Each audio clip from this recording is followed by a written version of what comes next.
because there's so much side-by-side action. And yes, I think this event is everything that it's made out to be. One of the best events on four wheels I think you're ever going to find. There's nothing like winning at Chili Bowl in general, even if it's a prelim night or the Race of Champions. Just to get on the racetrack's pretty special. Come aiming time, just seeing the crowd there. To come here and just do what we've done, you know, over the 30-something years. It's always fun whenever you get like a heavy hitter deep in the field that's going to come up to the field on Saturday. And, you know, the crowd there is just electric, as you know. And whenever they get someone who's coming up through the alphabet soup on Saturday, they get into it, and it's something worth watching. Kevin growing up at the feet of Sammy and coming to this race all his life. From the time he was born, he's been coming to the Chili Bowl. I said, if you're ever going to make 5 good laps, you better make them right now. People don't realize how much this race really means to me. That's good for our sport to actually race against the top race car drivers in the United States, and you know, it's a little notch on your resume, you know, if you can beat them guys, and got some good bragging rights going into the following year.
You are looking live inside the SageNet Center at the Expo Raceway in downtown Tulsa, Oklahoma for the kickoff to the best week of the year.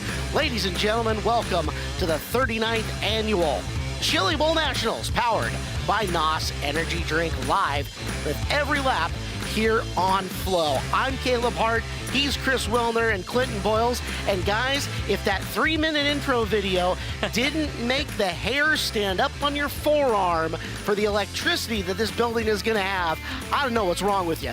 This is awesome, and I am ready to go. 100%, Caleb. We have waited 359 days since we got to do this last year.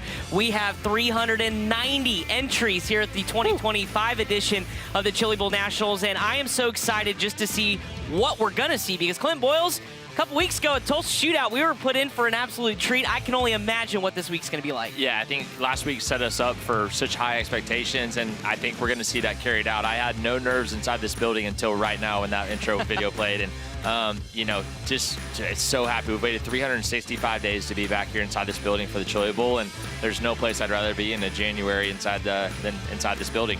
Near record numbers, 390 as of right now. We'll find out what the final count is come to the end of the week, but I'll tell you what, amongst those drivers entered, arguably our most talented field of Chili Bowl National participants that we have ever seen. They come from all over the planet. They come from every walk of the racing life, and they are here to put on a show for you over these next 5 preliminary nights of action, all live here on Flow Racing. Pre-race show up and running right now. You are inside the SageNet Center, where hey, we've been doing this since 1987, 1/5 of a mile here on our little clay oval indoors, where it is climate controlled. It is moistened to the T. They got a lot of juice here in this racetrack for the early going, and we will see how they all tackle it as you get a look at the BR Motorsports Ignitioneering Speed Shot. 41 degrees outside in Tulsa today, although it feels a little bit warmer than that at times with winds and clear skies. But hey,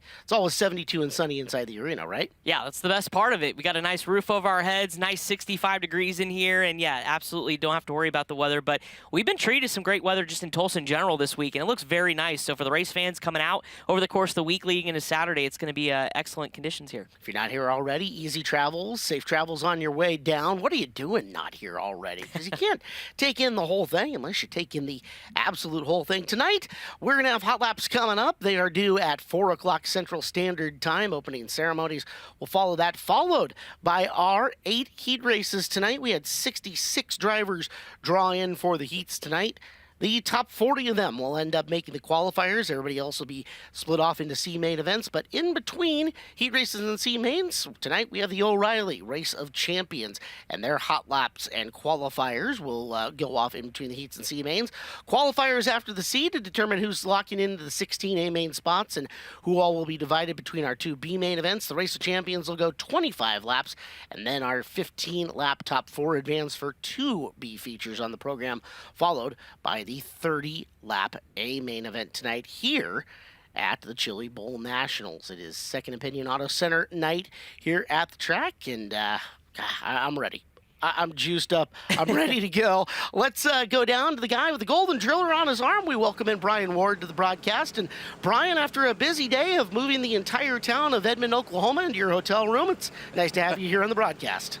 Thank you, Caleb. Yes, we did move a lot as my wife came to join me for these 6 days, and I got 6 pairs of white, crisp, fresh pants ready to tackle all the action here on the racetrack. Riding around right now with Martin Edwards. Martin, your family's been part of this event since the beginning with Grandpa, co-founder of the event. Tell me what goes on in between the shootout and the Chili Bowl to make this track as good as it can be. Track-wise, we just really go back and remeasure, make sure all of our points are where they need to be, our depths are where they need to be, and do a little bit of reshaping the berm and just cleaning things up, and kind of what you would do on a normal week on an outdoor track. Besides that, upstairs we scrub and get the floor scrubbed and all the paint up and repaint lines and move fences and get all that stuff ready to go. So there's quite a bit of work, but not a whole lot of work. If everything's running smooth, we can get it done in a few days. Well, you've been up there doing all the hard work up in the pit area, and some other guys down here working the racetrack. I can see right now we don't have that massive cushion that we had at the end of the shootout. They kind of knocked it down and spread it back apart across the racetrack, but probably expect to see it build right back up. Yeah, we're all kind of surprised at how much material we actually moved, being the little cars, probably the most we've ever moved. So gravel got everything pulled back down and put back into place where he kind of wanted it, and now we'll just try to get her back up there and see who can cowboy up, I guess. All right, we're going to look for some cowboy up action on night number 1. But before we get started, let's go meet some guys on top of the ramp.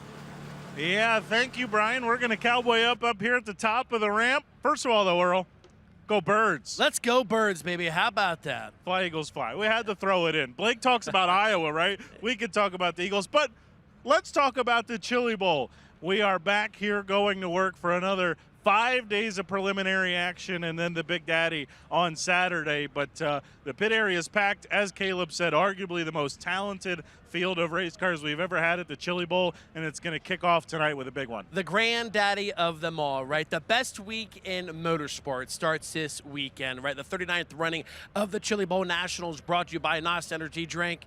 You said it, and let's talk about it. We are on the verge of potentially setting another record with the amount of entries that are in this building here this week. Because we just did it several times 2 weeks ago. Absolutely. So keep an eye on that. We don't know until Friday when all drivers have drawn and raced to see what that official car count is. But still, last week we started off with the shootout. What a hell of a race that was. And races. All of them, yeah. Multi-divisions.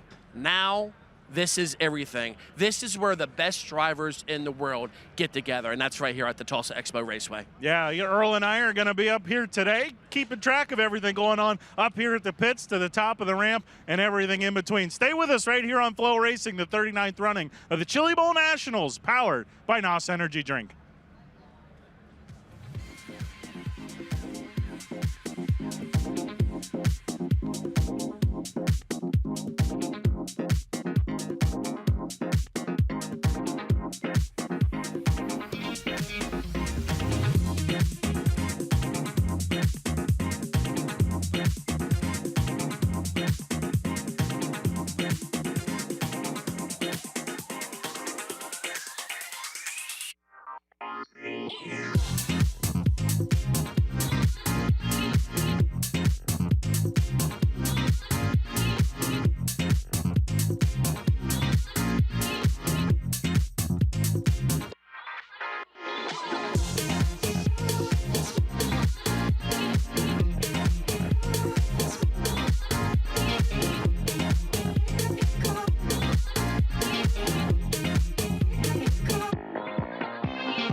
welcome back to the broadcast of the 39th Annual Chili Bowl Nationals powered by NOS Energy Drink here on FloRacing as you get a look at the Flying A Motorsports pit cam from the back. That will only get more busy as we come in through the week. Actually, just a hair quiet as we were walking around on a Monday afternoon, but I would like to say it's just everybody kind of coiling up and getting ready to unleash the dragon, so to speak, as the week goes on, because there's a lot to get done here. Again, 66 cars going today. That count will go up and up and up as the week goes on into a loaded Friday field, but we've got plenty of time to talk about Friday coming up.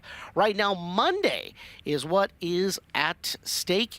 And if you guys aren't ready to dirt draft with us, you need to be. Pretty easy. Just download the app, visit dirtdraft.com. Either or, you sign in, you get a free shirt just for doing it, right? And step number 2, you join the contest. Step 3, Chris, you know all about this because you just finished locking in a little while ago. Yep. You draft your team. That's right. Yep. You've got a certain dollar amount that you have to spend, quote unquote spend, and you select your drivers, you get options, and then once you have those locked in, that is your team for the rest of the night. And of course, you get points based on how they do throughout the night. And of course, the goal is to be the highest point getter. And we've got our little internal FloRacing contest going on as well. So not only can you compete against hundreds and hundreds of race fans, but you can compete against us as well, the Flo crew. I want to say 3/4 of the staff is participating. I believe this year so. in the dirt draft. Quite a bit. Yeah, so Clint, you're doing your research right now, so you've got time. You have until after hot laps are over. So if you're tuning in, sign in at dirtdraft.com. Free T-shirt for new subscribers, and get your picks locked in before we go heat racing. There's all kinds of fun stuff that ends up in the store. You can redeem points earned during dirt draft contests to get some cool stuff as well. Plus, coming up tonight, they've got it programmed in for the Race of Champions dirt draft contest as well. So you're going to want to check that out. It's all at dirtdraft.com or on the app. The app is on your Apple Play Store. It's on your Google, whatever one that you use. Go ahead and find it, download it, play against us, and hey, if you beat us, we will give you all the glory, and if you don't, we will mock you endlessly, one way or the other. It'll be fun. So join us. We're dirt drafting all week long here at the Chili Bowl Nationals. As you can see, I'm working the last little bits of the moisture in. It has been a two-man show over most of the editions since we went to a 5-night format here for Monday. Of course, the inaugural one by Logan Seavey, but then Logan got off Mondays and it became Kevin McIntosh night. 3 out of the 5 nights beyond that have belonged to Cannon. 2 of the last 3, though, have belonged to Tanner Carrick out of the Keith Kunz Motorsports stable, and both McIntosh and Carrick ready to get after it tonight for glory here on the Monday night edition of the show. Yeah, absolutely. And there's definitely some new names that have popped in on Monday, and one many are familiar with, and that's Kyle Larson. So it's an absolute stacked Monday night as you take a look at Young Money's entry once again with Paul Silva back here in the building after a couple of years away. But yeah, you guys talked about the Monday dominance of Cannon McIntosh, Tanner Carrick. Cannon's, I think, average finish in this building on Monday is 3.3, which is absolutely ridiculous. But it's going to be anybody's game. Of course, those are going to be at the front of the field as you take a look at some of the heavy hitters here on Monday night. Good look at Tanner Carrick's ride. Yeah, these are your notable cars to watch, or at least some of them coming up on the evening as you get a look at that beefed-up front bumper on the Nick Hoffman machine. Yeah, how about that? It's actually a modified front bumper, and it's his initials, NH, are welded in it as well. And he was told that he needs to use it. And you think he plans on using that? Oh, I think so, 100%. I mean, he's a fender guy. I mean, come on. But good to see Nick Hoffman back. And then, of course, Matt Wood brought another host of entries here, including their leadoff man, Shane Golubic. Sugar Shane, going to be one to watch here this week. Beautiful looking cars as usual out of the Matt Wood Racing stable. They'll throw out a new driver every night at us as you get a peek at the 55i. It is Briggs Danner going tonight in that car. Sharp looking ride for the full-time USAC driver. Yeah, I remember, Clinton, you were talking about how impressive his run was last year, and I think that caught Alex Bowman's eye to put him in a third car for ABR. As we take a look at Trey Marcham, another guy who can make some noise. He's trying to make all 7 Monday prelim A-main starts. The only guy to do it, if he could do it today. That would be big if Trey can pull that off. One of the local favorites. Another guy who's had a lot of success here in this building. A look at the ride for Joe B. Miller tonight.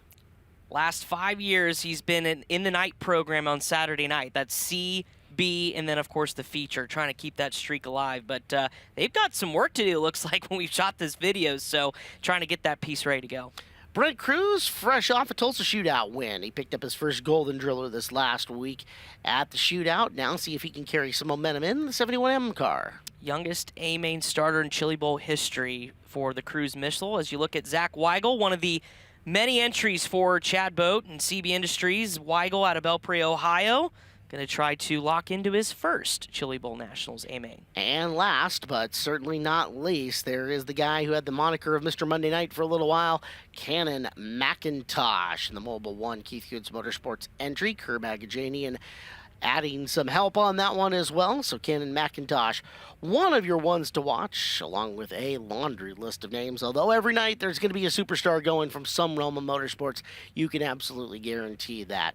We need to take a commercial break. We have got Hot Laps coming up in just a little while. We have got more to come on our pre-race show. So stay tuned. More coming up as you're watching our live coverage of the 39th Annual Chili Bowl Nationals, powered by NOS Energy Drink on FloRacing.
Welcome back, guys. Coverage of the 39th Annual Chili Bowl Nationals, powered by NOS Energy Drink. Just getting our legs up and underneath us here on night number one at the Chili Bowl. Caleb Hart, Chris Wilner, Clinton Boyles in the booth. Brian Ward is trackside. Chris Moore, Earl Hoon up top. Blake Anderson will join our broadcast a little later on here in the week as great to have Blake in and with us and joining the staff as well. Should be fun. We're bringing all kinds of talent to you. We still have all kinds of stuff planned for you, including special guests in the booth, drivers only segment coming up on Thursday, and more. Should be a busy week. You're not going to want to miss a minute here on Flow. Speaking of Flow, your college sports have a home on Flow College. That's right. Watch more than 12,000 college sporting events from 100 schools and 12 different conferences only on Flow College. Head to flowcollege.com today to see everything now. Well, we're talking a lot about what's coming up here on the Monday edition of the Chili Bowl Nationals, but let's flash back for those of us who don't have eidetic memories and who can't remember every lap of every race like a Kyle Larson, right? Let's see what happened at the big show. Last year, it was the Saturday night A main event of the Chili Bowl Nationals and more as we remind you guys a little visual evidence of just everything that went down back in the 2024 edition of the Chili Bowl. Dudley's ready to go as the fans begin to rise on their feet. 55 laps of the Chili Bowl A main off of corner number 4 is green. Buddy Kofoid from the bottom through 1 and 2 with Logan Seavey in pursuit. Tucking down on the low side, Corey Day. Oh, we got one upside down, guys. And that's Michael Pickens on the top side of turn 3. Will quickly go under the caution flag early in this one. It got really hectic into turn 3 there, and we'll get a replay look at this, but Emerson Axum got sideways and just chalked everyone up. Pickens was 1 lane outside, caught a right rear, and upside down he went. Similar to exactly what we saw last year with Spencer Baston. And out of corner number 4, green flag, we go racing. What a jump by Stevie to get ahead of Kofoid. He's going to be your early leader at the clubhouse here. Off the high groove, Corey Day getting down through corner number 3. In fact, Corey Day about to sneak the spot around Buddy Kofoid. It's Day down on the bottom of Kofoid as they exit turn number 2 as Stevie sets the pace early.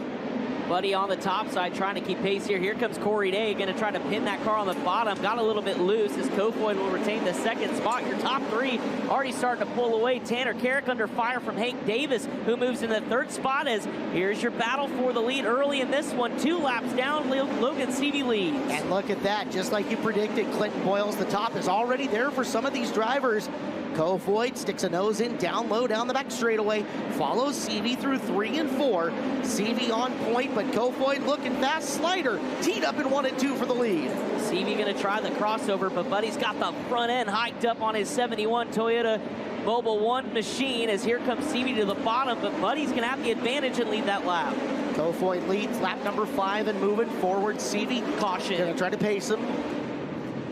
And it looks like over on the other side of the racetrack, Steven Snyder Jr. starting to come to a slowing halt. The RPMs begin to rise, and we're back underway.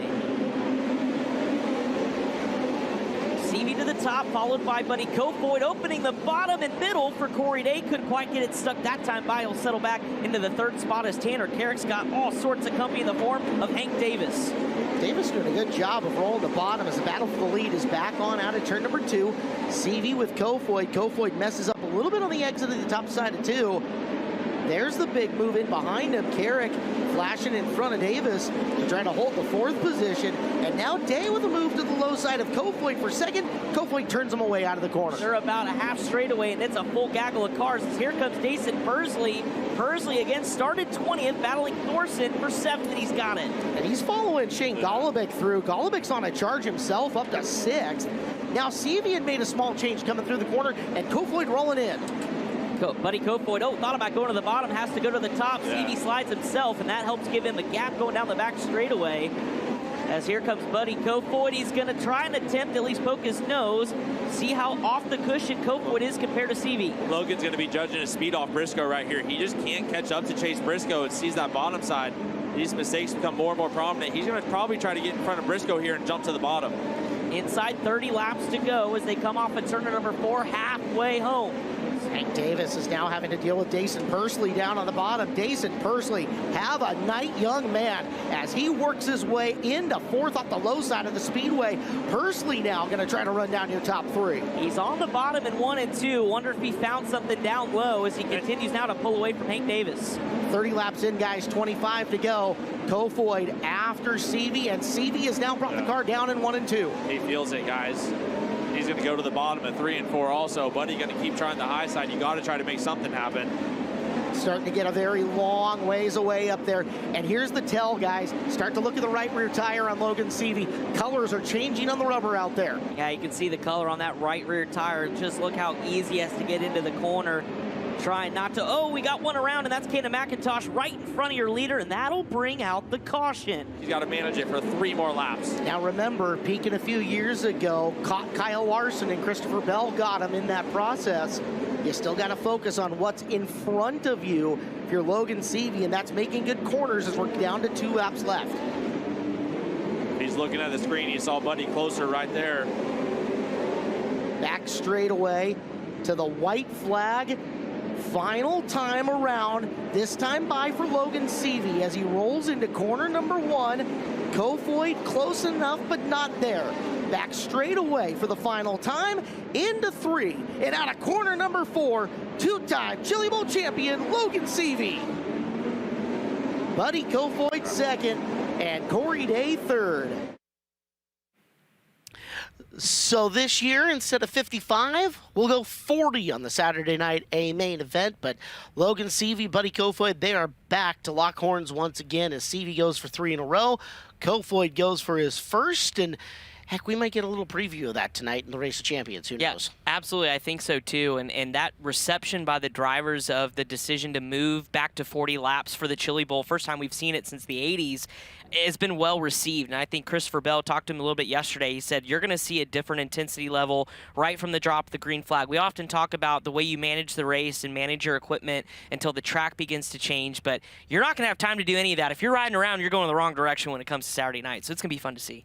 Yeah, you're definitely not going to have to manage anything. Like you said, we're going to see 40 laps of bombs in action. And I think the track prep's going to be totally different to allow these guys to be able to race at a different pace for 40 laps. And, you know, I'm with you. I'm with all the drivers that the change to 40 laps has been key to being or showing us a really good feature come Saturday. I'm excited to get to that point. Well, the evidence from the Tulsa Shootout was that they can build an excellent racetrack, as it was money for 389 individual events over the course of the Smiley's Racing Products Tulsa Shootout, which aired just a week ago on Flow. You can still catch every action of that. You want to go back in the archives, and once you're done with tonight, see exactly what led up to this. That is all there, the Tulsa Shootout. Check it out. A lot of the same names that you're going to see going after one Golden Driller. We're after 6 of them over the course of the event. Over 60 hours of broadcast footage in the bank for you to check out. So the Shootout on Flow in there if you want to go back and do your own homework, as drivers have rolled down the ramp, and we are getting ready for hot lap session number 1. You can see the chalk lines are drawn around the infield. The four-wheelers are out there putting just a little finishing touch out on the surface. It is juiced up and very, very a lot of water in this thing as we walked across it early on today, and should provide for interesting racing here on what's typically the lightest night car count-wise of the year. Only 66 drawn in tonight, so we'll see how that all develops. I got to talk with the track crew guys today, and they said on practice day they only tilled about an inch or 2 down in the track. Didn't want it to develop a big cushion, didn't want it to do anything crazy. Wanted to give everyone a nice little break-in day, and they said today is a totally different ballgame. We're 5-6 inches deep into the racetrack right now. They said they expect a big curb come the end of the night and some really good racing. So extra laps on the racetrack tonight. It'll be interesting to see how that plays out and how the track crew handles that, how the racers handle that, and then yeah, we wrap up with a 30-lap feature, and hopefully it's a banger. Our prelim night main events last year were killer. Yes. I remember that all the way through. We were so excited after 5 nights of prelims and how good the racing had been up until that point, and a really good race of champions, too, if I remember right also. Tonight, you get 4 hot lap sessions coming at you here. Hot lap session 1 will be heat race 1 and 2. The second session will be heat race 3 and 4. Heat races 5 and 6 will go in session 3. Heat race 7 and 8 will go in session number 4. Here are some of your drivers coming out, and the first time we get to see what these drivers look like with transponders on, get actual lap times on them and see what their car speed is comparatively as you get a look at Kansas City, Missouri's Todd Jackson, the 11J, first car that we get to show off, and a clean looking ride for him. So Jackson, the 11J. Behind them, let's stack up the 7. Michelle Decker in the 7. And the lead 7. That's right, 7D, in fact. Yep. And in behind our 71T, I believe that is Kyler Johnson's car. So Johnson and 71T, first couple out there. You guys should be looking for lap times in the higher 10-second bracket, 10.8, 10.9. Everyone should be really happy with the lap time around there. Even 11.0 is a solid lap time here in hot laps. But this first group, if you can be in that 10.9, range, you got some car speed, and you're going to have speed come your heat race. Don't go back to the pit area and change a bunch of stuff. So that is the K9 Ventura City K9 officer, Jameson Spees. Professional cop for us out here, and probably happy to be out of Ventura at the moment.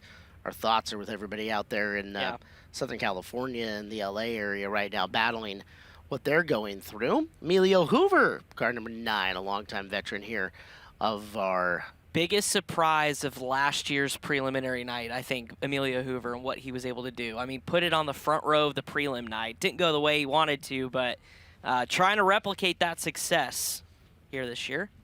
Getting a lot of love in the dirt draft at the moment. So if you guys are on there, or if you guys are playing on board, is the entire app on My Race Pass is free today.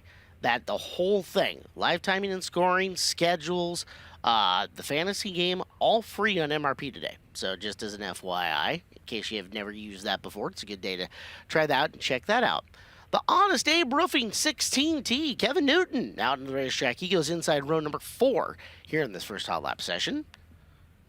Kevin, a guy we talk about everything that he is doing in front of and behind the scenes to make for the betterment of open wheel racing right now. That guy is definitely putting money where his mouth is, and definitely for the betterment of our sport. As you get a look at the 1K of Kyle Larson. Larson, you're not going to have to wait long to see him inside row number 2 in Heat Race 1 tonight for the 2-time shootout winner last week and the 2-time Chili Bowl Nationals champion. Yeah, pretty good starting spot for Kyle. I mean, first heat race on the inside, starting 3rd. I mean, it's going to be tough to pass, but obviously with Kyle Larson's talent and just the fact you're on the inside of the first 2 rows just really gives you a shot. If you're back any farther in that first heat race, it's going to be tough. But opportunities to get some points as we take a look a little bit farther back. I believe that's the 11G of Hayden Mabe, and so he's a nervous guy. Yeah, nervous guy. Heat race number 1, you're on the pole, and you have Kyle Larson behind you. You better click off 8 of the best laps of your life. First time in a midget, too, so no tall task. Saw Hayden at the Tulsa shootout 2 weeks ago and getting an opportunity here. We saw several, we're going to see several Tulsa shootout double dippers here at the Chili Bowl, and several rookies, too. We have 85 rookies here at the Chili Bowl Nationals powered by NOS Energy Drink this year. So a lot of fresh talent getting their first taste of the granddaddy of them all. There's Cooper Miller running for Jonathan Beeson and getting his first opportunity. Yeah, every year I feel like there's 75-ish rookies, and I'm like, where do we find 75 new people every year that show up and want to run this race, and where do we lose 75 guys that don't come back? That's the bigger question, because who would never come back to this place, or who would not want to come back? Right. So, true story. Yeah, absolutely. Absolutely nuts. And guys, we can feel the rumble of the engines on the floor right now inside of our booth. This is incredible. I've waited so long for this. I absolutely love the Chili Bowl. Noah Harris, the 20, out and around the track. Harris starts inside row number 4, heat race number 2. Noah from Broken Arrow, Oklahoma, one of our locals. Car owned by Randy Turley. Spike with a Toyota powering it.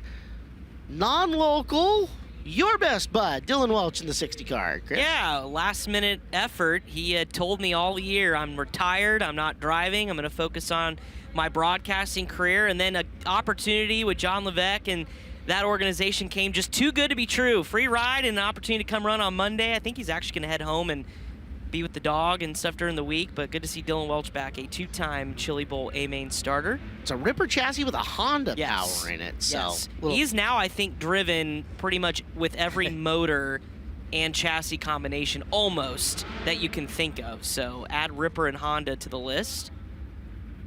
We'll see what the world's fastest announcer can do. Yeah, still tonight. is the Kokomo track record holder, which is just absolutely unbelievable. That's been, I think, 5, 6 years It is crazy because when I raced Kokomo with USAC, I felt like we were flying around there one midget week in 2020 and weren't even close to the track record. I mean, it is nuts. So that had to be a hooked up in Holland kind of night. Oh, yeah. 15K, I think Nathan Kilwine out on the racetrack as well. So once again, heat races 1 and 2. They're going to work in some of the moisture here and get not 1, but possibly 2. We've seen this in the past, the first group of hot laps getting 2 separate sessions with just where the racetrack is. That's the 29K. came down the ramp with the engine hood off, the engine cover off. Mr. Harvey, in fact, the 29K Brian Harvey. So trying to get that fired off. We'll take it back up the ramp. Not scheduled in this hot lap session, but wasn't on the entry list for today, at least the preliminary entry lists. And he was late to the racetrack yesterday. He was out in the very last hot lap session. Got the car out, ran, came out for the first of the afternoon session post-track work, and the car didn't run. So I wonder if they're still chasing gremlins around in the Harvey car. We did have some movers and shakers. Of course, you'll get that Chili Bowl week with driver switching days, prelim days. We had a couple, I know one driver actually, and off the top of my head, can't remember, is having a motor change today. It was supposed to run today, is going to reschedule for Thursday. But Clinton, you're sticking on your night this year? Yep. Yeah. Okay. I'm just, All they right. put me on Tuesday when it Tuesday. came out, and sure, let's go for it. And interesting enough, same night as my cousin Cameron, my brother-in-law Hunter. Oh boy. Ooh. Lots of friends on Tuesday.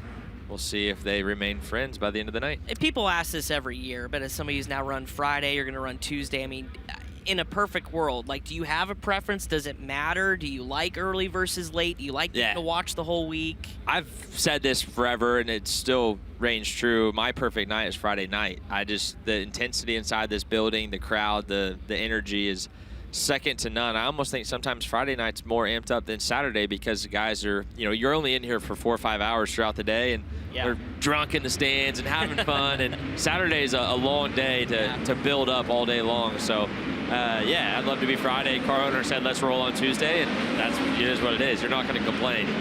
Dirt Draft Hot Laps beginning for session number 1. Heat races 1 and 2 on Second Opinion Auto qualifying night. A lot of guys flying the front ends off the ground, coming the corner, and caution lights blink on, as that is Jacob Dykstra, one of the Mount Stout entries.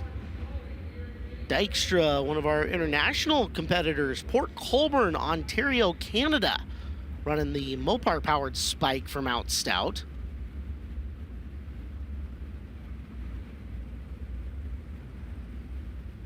Dykstra was a sprint car winner this year at Buxton Speedway in a 602 crate sprint car. Wow. Interesting class they have.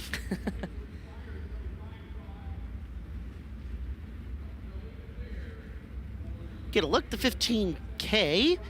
That is driven by Nathan Kilwine. Kilwine's a rookie, comes from Glenville, Minnesota. Running out of a healthy Jody Rosenboom stable this year, which counted up the top, had 5 cars in it. So Rosenboom bringing a lot of race cars from the upper Midwest. Green flag out, Kyle Larson on track. There is Redeem Racing's Justin Peck trying to run him down. Had an interesting trip to the Chili Bowl. His equipment got lost on his flight travels out here to Tulsa. Had his seat end up in a different state. He had his gear ended up in Houston and was almost out of luck, but was able to get it back at about 11 a.m. yesterday, just about an hour and a half before he hit the racetrack. So Justin Peck's got his gear and he's ready to rip here at the Expo. Kyle Larson, a 2-car effort for Silva Motorsports this year. Yep, paired up with Sunshine. Tyler Courtney making his another Chili Bowl effort. Ran well at the shootout last 2 weeks ago with Jake Hagopian, but still searching for that elusive driller. And now getting teamed up with his good friend Kyle Larson. You take a look again at Justin Peck. Those Avanti cars have been very good. I watched them yesterday in practice. JJ Yaley looked good yesterday.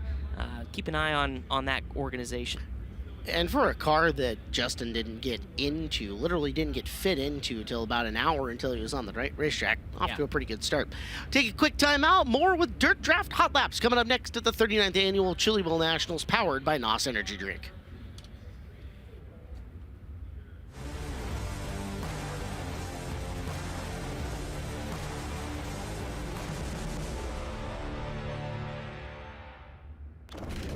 Welcome to our world.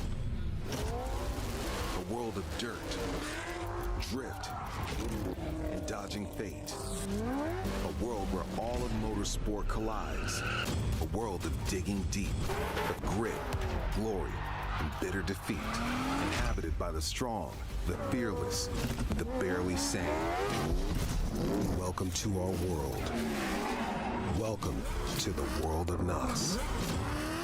In the market for custom race shirts? Struggling with who to call? Look no further. Impact Race Gear's team of top-notch artists at Next Level Printing make it easy to see that Impact Race Gear has the right combination for simply awesome race shirts. We provide shirts and merchandise for the entire motorsports industry, from late models to sprint cars to modifieds, dirt or asphalt. Just take a look at the top drivers and teams that trust Impact. And it doesn't take long to understand why Impact Race Gear is the easy choice. Be sure that your fans, sponsors, and supporters get the products they deserve. When you need the best, it's gotta be Impact Race Gear. Give us a call, 877-743-8337, or visit ImpactRaceGear.com to get started on your simply awesome race shirts.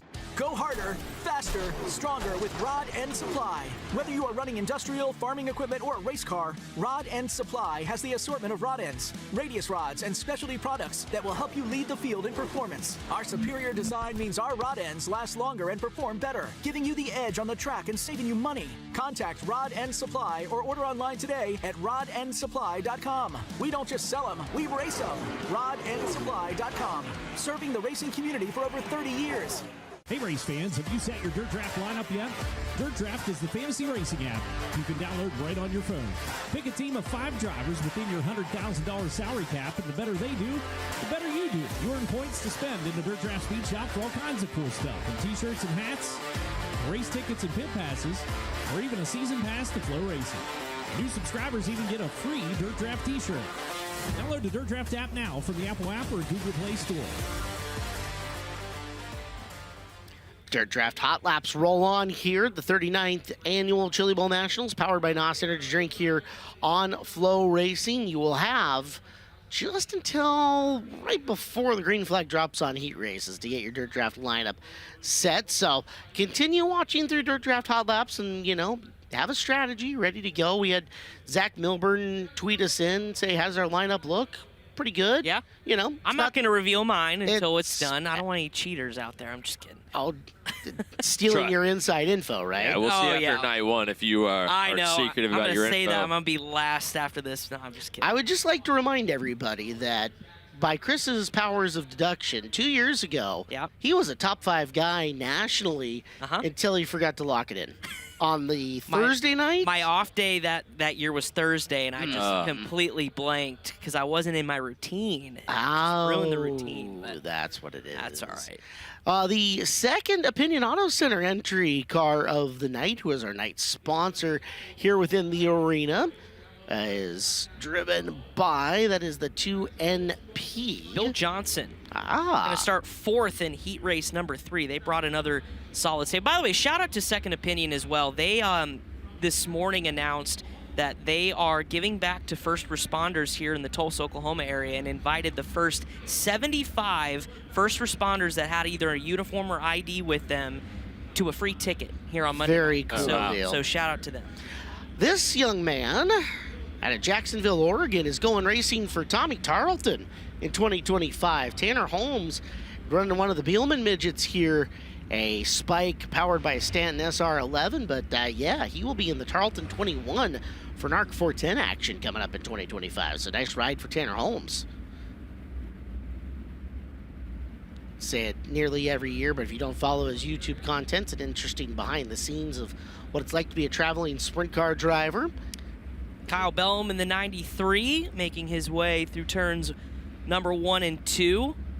Gonna start back row of heat number 3. You used to call him the Nixon Nightmare, now running for Dustin Morgan. Yeah, Bellum, a very accomplished wing 360 sprint car racer, and car owner Dustin Morgan in the same ride. Super good race car driver back in the day. A couple of guys who spent a lot of time in the national tour and found some success out there as well. So good to see them team up as, oh yeah, they got the beefy front bumper on the Nick Hoffman ride. That looks good. Thrill from Mooresville. He's actually going to run tonight, head back home to North Carolina to start working on the late model and the modified stuff. Don't forget, he's also a chassis manufacturer as well, and heading to Volusia, I believe, on Tuesday after Chili Bowl. So he's going to head home, do some work, and then head back on Friday and hopefully he comes back in a good mood because he's going to be locked in on Saturday night. Is the owner of Elite Chassis out there in NC, and family well connected as well. Yes. As Millbridge Speedway connections abundant there. Yep. Sister Ashley and her husband Jeremy actually on their way. Probably it should be in the property getting ready to watch Nick do his thing. Take a look at the 7E tonight. That is supposed to be Carson Bolden. Bolden in the 7E. Carson outside row number 1 out of Quinlan, Texas. Bolden spent his year running 305s in 2024, and this is the first ever midget ride for him in that Ramione machine. Saw the 75 Speed Quip Motorsports, Mario Speedwagon, or Mario Klauser's real name. Got a win with Power Eye War Sprints this year. Danny Fry III from St. Peters, Missouri. Cell phone car. It's a Boss chassis with a Mopar powering it. Seen Fry around here for quite a long time. Yeah. Fry's going to have some work to do, though, going from outside of row number 4 in heat race number 4. There's Ashton Torgerson, busy driver. Saw him at the Tulsa Shootout back with Keith Coons Motorsports here at the Chili Bowl. And one of 16 cars, by the way, that Keith Coons has brought into the building. Absolutely incredible. Here we go. Heat races 3 and 4 for Dirt Draft Hot Laps is underway. Just take a look at the lap times to the left of your screen, and those will continue to fall as we get this racetrack worked in. It's Brandon Carr's 14K you saw on the screen for a second as you get a look at Holmes and Klauser here in the early going.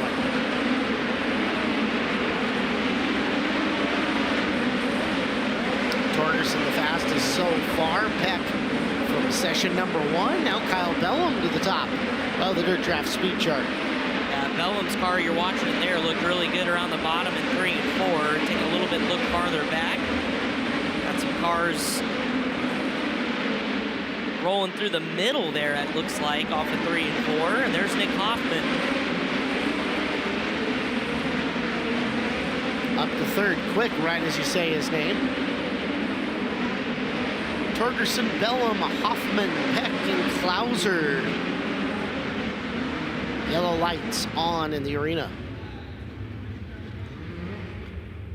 Clinton, through 2 sessions, what are you seeing about the racetrack? Obviously, we're getting pelted by some of the clay. I mean, it's pretty juiced up, but yeah, super juiced up. I still think it's coming in and getting faster. You know, each of these sessions, we saw lap times drop a little over a 10th there, and look forward to keep going that same direction. But with the amount of mud getting thrown, you know, through the fence at us right now, I would say those guys tilling it pretty deep is going to make a big impact. We're definitely going to, that mud's going to start to build up and build a cushion, you know, throughout this racetrack. It's not just rolling over and getting rolled back in. So, yeah, I really like the way the track is shaping up. Torgerson, Bellum, Hoffman, Peck, and Mario Klauser, your top 5 through 2 sessions. You'll be happy to know, Clinton, that the yellow light and the yellow flag in the arena is brought to you by Raising Cane's. I do appreciate some Raising Cane's and their support of this event. Alex Sewell has got the gloves off already. Hold on. For those of you in Dirt Draft land, Sewell might be searching for something already. Nervous now. Yep, I'm headed back to... As both of you go in and unlock your thing. And, This is Hot Lap session number 3, rolling down the ramp. The cars from Heat Races 5 and Heat Races number 6 tonight. 8 heats total tonight. Again, they'll go 8 laps in distance. Top 40 will lock into qualifiers. Cars 41 through 68, or 66, I should say, will go into C main events. Qualifiers going to have an invert of 6 on them, and we will add points accumulated from the heat races and qualifiers to lock 16 into the A main. 17 through 40 will filter into the B main events. They'll be joined by the top 4 finishers out of the 2 12-lap C mains.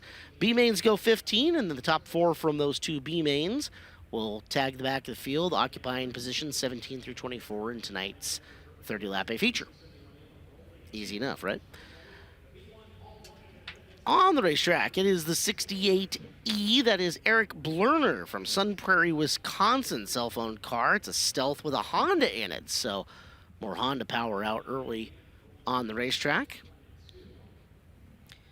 Jerry Coons Jr. back with us here at the Chili Bowl. Of course, had an eventful Chili Bowl last year where blew the motor up in Sunday practice, had a scramble for a different ride. RMS gave him an opportunity, but going to have a good opportunity here to try to chase the record books here. I believe, actually, he currently holds the record for most consecutive prelim A-main starts, 25 straight, looking for 26 this year. Scroll up to the 15, the man in the middle, Carter Chevalier from Andover, Minnesota. Another car out of the Rosenboom stable. So, like I said, they brought a lot of race cars here this weekend to give her a run. Trevor Klein in the 55T out of Mooresville, North Carolina. Second in the Extreme Outlaw Midget Series Rookie of the Year points. And a former Millbridge track champion making his, I believe, third Chili Bowl appearance. Klein's in that loaded heat race number 5 that we circled earlier, and we'll tell you more about that in just a couple of seconds as Earl Hoon Jr. is up top with Ashton Torgerson. Well, just like that, Ashton had to go get something real quick, but yeah, he's going to start on the pole of heat race number 4, still early on in these Dirt Draft Hot Lap sessions here, guys. We're going to get Ashton back there. Hey, man, fast right out of the box. That has to give you confidence going into your heat race, especially when you're starting on the pole. Yeah, no, we're really good there in hot laps, and you know, Keith Coons and Bo and all this whole crew is going to have this thing rolling for me all week, so I just got to do my job and be smart. Like you said, I'm starting on pole there, so really just got to get out front and hopefully win that and see where it puts us in the qualifier and see what we can do from there. Ashton Torgerson, guys, feeling confident right now after that hot lap session. It's our first K1 Race Gear interview from up at the top of the ramp with Earl Hoon Jr. His engines fire here in our third hot lap session. Heat races 5 and 6 on the racetrack. Looking at Zach Weigel making his rookie appearance here at the Chili Bowl. 2-time shootout A-main starter and your 2023 USAC Midwest Thunder Speed 2 Midget champion. And speaking of shootout, your most recent stock non-wing Tulsa shootout winner, Brent Cruz, the Cruz Missile in the Paul May Motorsports entry. So how about this for heat race number 5, in which Cruz will be inside row number 3, but your front row is Jerry Coons Jr. and Eric Bloomer, the rookie that we saw first thing and foremost. Paul White, the veteran in P1, starts inside row 2 with Weigel outside of him. The third row is Brent Cruz and Trevor Klein. Fourth row, Carter Chevalier and Cannon McIntosh. That one is loaded. Yeah, didn't want to be in that one if I was running on Monday night for sure. Somebody's got to lose. And it's just far enough in the heat race program, Clinton, that you're going to have some movers and shakers. It's not going to be like this is heat 1. No, you're going to be able to move around without a doubt by heat 5. And, you know, those fast guys, they're going to find a way to the front. That's what fast guys do inside this building. So if you're an Eric Blummer or a Paul White, you better get in gear and get going. And the easiest way to you know, finish out front is to start out front. So they gotta get going from the drop of the green. Mount Stout Velox Racing 66J of Jaden Clay. It's on the pole for heat race 6. You just saw him coming through as there's Lookin' McIntosh. Green lights out. Be interesting to see what Cannon has as far as lap times to his teammate Ashton Torgerson, who leads with 11.240. And yep, quickly eclipses that mark, 11.229. And there's Tanner Carrick, your most recent Monday night winner. 2 out of the last 3 for California's Carrick, who comes in once again after winning 2 of the 3 and is still flying under the radar just a hair on the race nights. He doesn't get many midget starts, and when he does, though, he's very, very good as checkered flags getting ready to come out. But how about Briggs Danner making the most of his opportunity with Alex Bowman racing that 55i? Made noise on the USAC trail this year as well. A deserved opportunity to run in this building with Alex. Guys see Bill Baylog up towards the top of the speed charts, but you were also watching him pull the infield early. So Baylog in the 71. Not the start of the week that the Cloud Enterprises cars definitely wanted.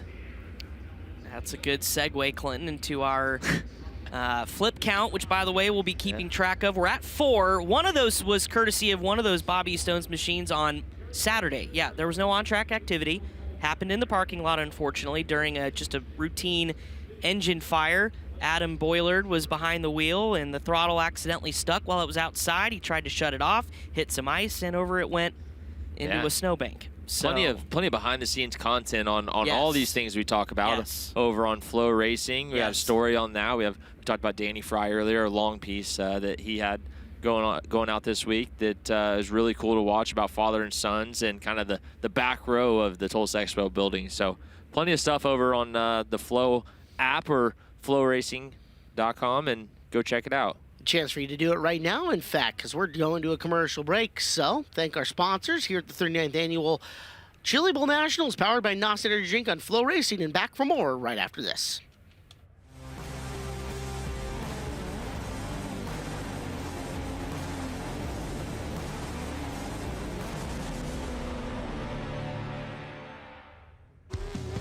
Since 2009, we have been working hard to give our customers a real advantage.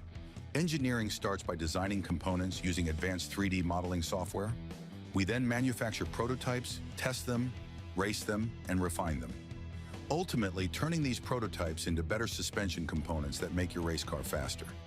From concept to completion, we do it all under one roof in Brownsburg, Indiana.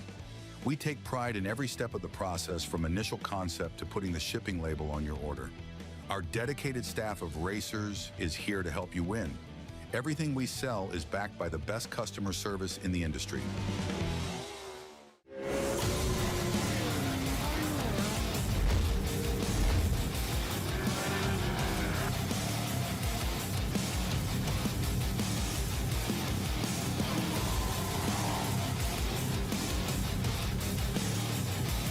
Who's it gonna be?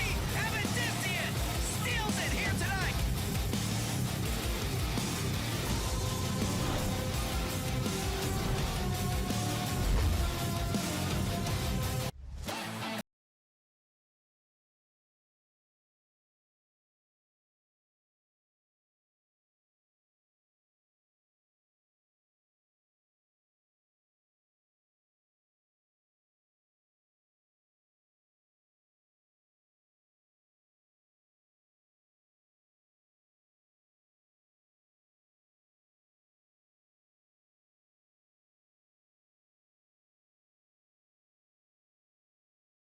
Sports has been providing the motorsports industry with the finest transportation equipment for over 35 years, offering an extensive range of new and pre-owned motor coaches, toter homes, race trailers, car haulers, and more. Flying A is proud to be a premier dealer for Renegade, Show Hauler, Intech, T&E, Bravo, C-Tech, and more. Visit FlyingAmotorsports.com to view current and on-order inventory. Final Dirt Draft Hot Lap session is fired off. Get ready to lock in those Dirt Draft picks. For those of you who still can lock in Dirt Draft picks, some of you who are committed to other potential fantasy games might be hosed already. Yep. It's incredible to see what people come up with on ways to, participate in who they think is going to win over other people. Yep. As the nicest way possible to put it. I keep getting links sent to me of different activities to do. Sure. Partake in.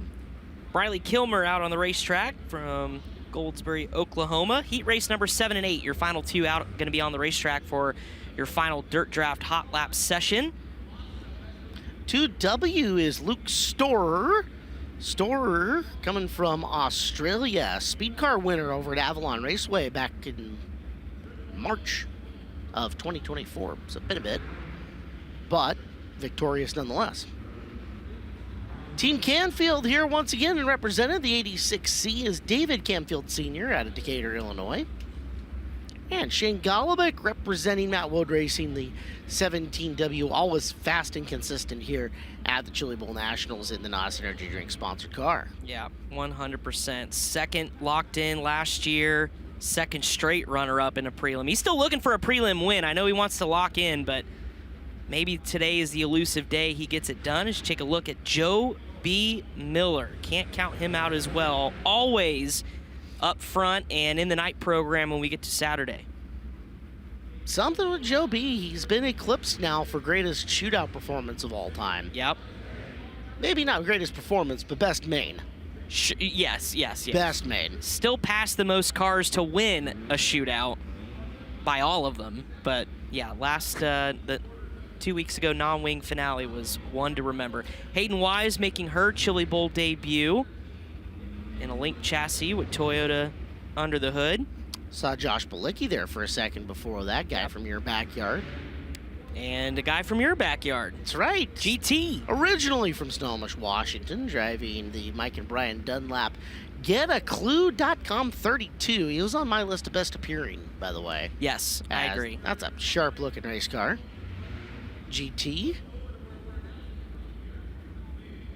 Get a look at the Ryan Schorbauer is He's going to be on the pole of heat race number 8 out of Hastings, Nebraska. As our final group of dirt draft hot laps for Monday night is underway. We'll follow Shane Golobic around here as he gets his Mattwood Racing 17B ready to go.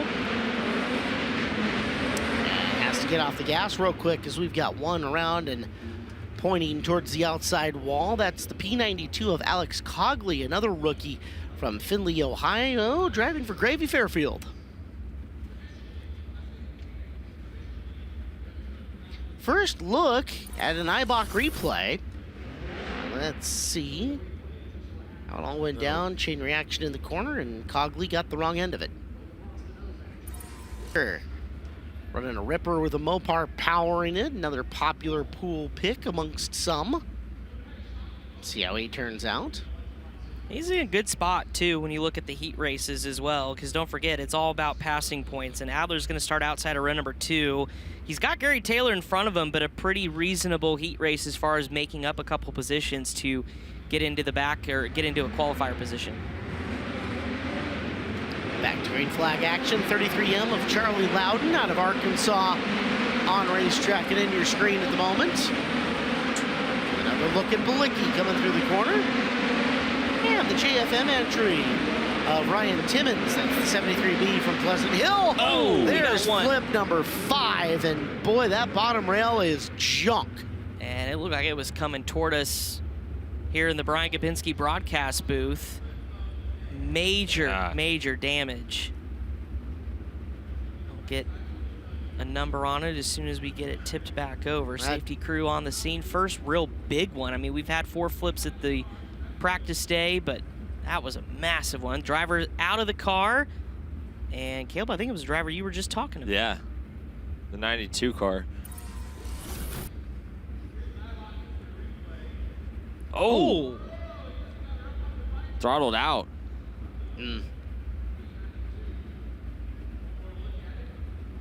So the 92 of Alex Cogley. That bottom rail with more twists and turns than Laguna Seca. Unfortunately for him, that frame is, it's done. Yeah. Good time to bring up. We got passed out cards from Matt Sherrill's father. We all know Matt Sherrill. He raced here for years and years. Does framework. 10 minutes up the road, he said. Can repair anything. So aside from Matt, there's plenty of frame fixtures around the building this week. Brian, you've made your way out there, and boy, that's ugly. Yeah, Alex is hopping on the back of the side-by-side here.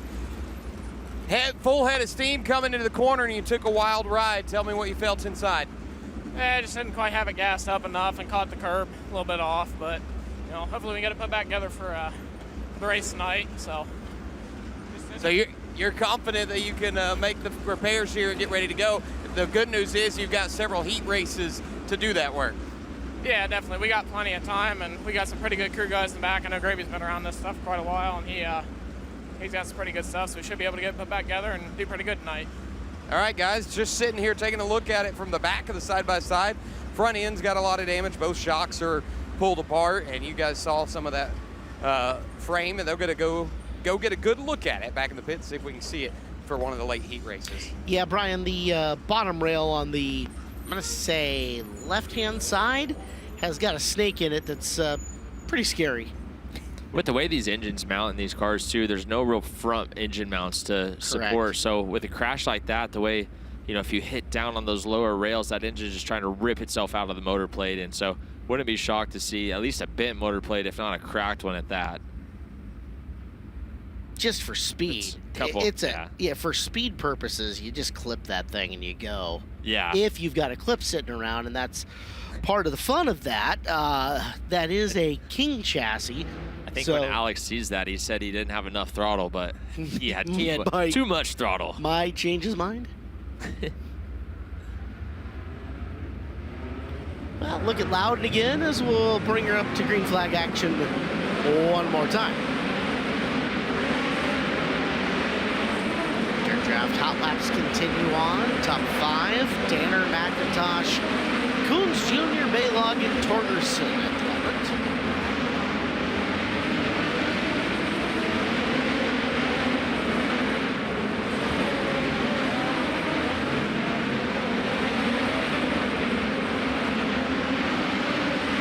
Gary Taylor making his way down the front straightaway. Gary Taylor starting to climb the speed charts just a little bit, up inside the top 20. Again, working through traffic.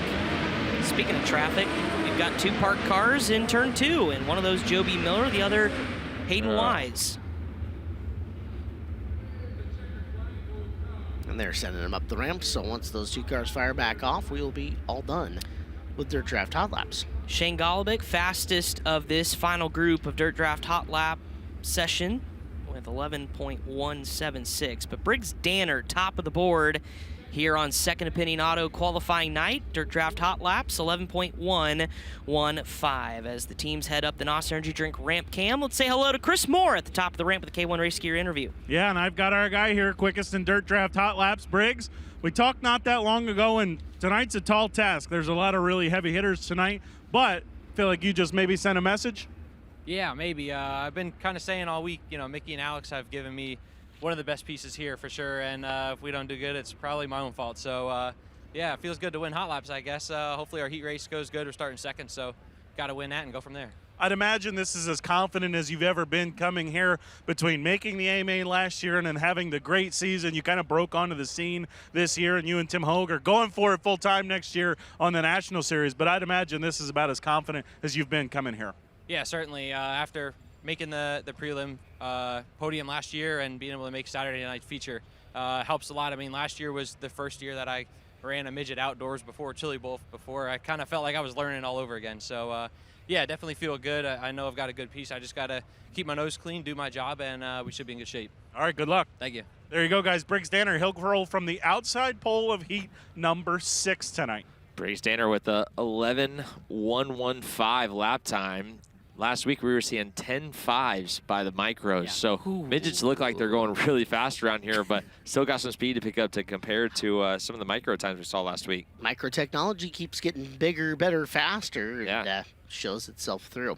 Well, guys, here on FloRacing, there is a ton to get to, and there's a ton coming up in 2025, including tracks and series from all across the country, and a couple of times tonight, we're going to highlight some of the upcoming things on FloRacing here over the course of the year, including the Cars Tour. You can see all the Cars Tour here on Flo, including first 5 races of 2025. The ZMAX Cars Tour heading to New River All-American Speedway on March the 1st. Give them a few weeks off, and then Wake County Speedway coming up on the 29th.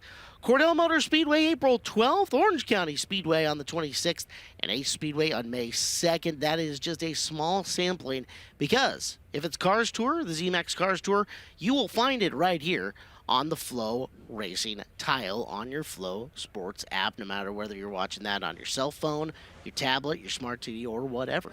Yeah, absolutely. Cool. It's one of the many series on there, and being in North Carolina, get to talk to some of those drivers and teams across the season, and boy, Flo's done wonders for the ZMAX Cars Tour, so excited to join them once again on Flo in 2025. Let's check in up top. K1 Race Gear interview. Earl Hoon, who'd you find? Yeah, I'm here at the Matt Wood Racing Stable. Got Shane Golobic here. Dude, I believe you're top 4th overall, quick in that session. Not going to feel good, especially when you start 7th in your heat race coming up a little bit later. Yeah, the biggest positive there was just to make it through unscathed. There was some action there in that one, so kind of went underneath the flipping race car, so that was kind of crazy. But NOS Energy Drink car feels really good. Can't thank these guys enough. Got to say hi to the wife and kids back home. Miss you guys, and obviously my little brother had his first baby a couple days ago, so you got to say hi to Gunner. Can't wait to meet you, bud. Hopefully we can make you proud tonight. You're going to have your work cut out there for the heat race starting in the final row to the inside. Were you happy with the performance of this car? What kind of changes are you going to have to make? Man, I don't know. It's always hard on the hot lap session. You're not gonna learn a whole lot. Yesterday, the track is kind of a way that you'll never see again. There, you're just kind of trying to survive. So I know our car's really good here in the past. So yeah, like I said, hopefully we can make Baby Gunner proud. And almost forgot Sabrina. Nice work making me an uncle again. So nice work there. Can't wait to see you guys. Shane Golobic, guys, setting a very quick pace here in the 17W. We'll see if he can keep it up. We've got heat race action coming up for the 66 drivers as we take time out. It is time for a break, but more coming up, and opening ceremonies included as you watch our live coverage of the 39th Annual Chili Bowl Nationals, powered by NOS Energy Drink here on FloRacing.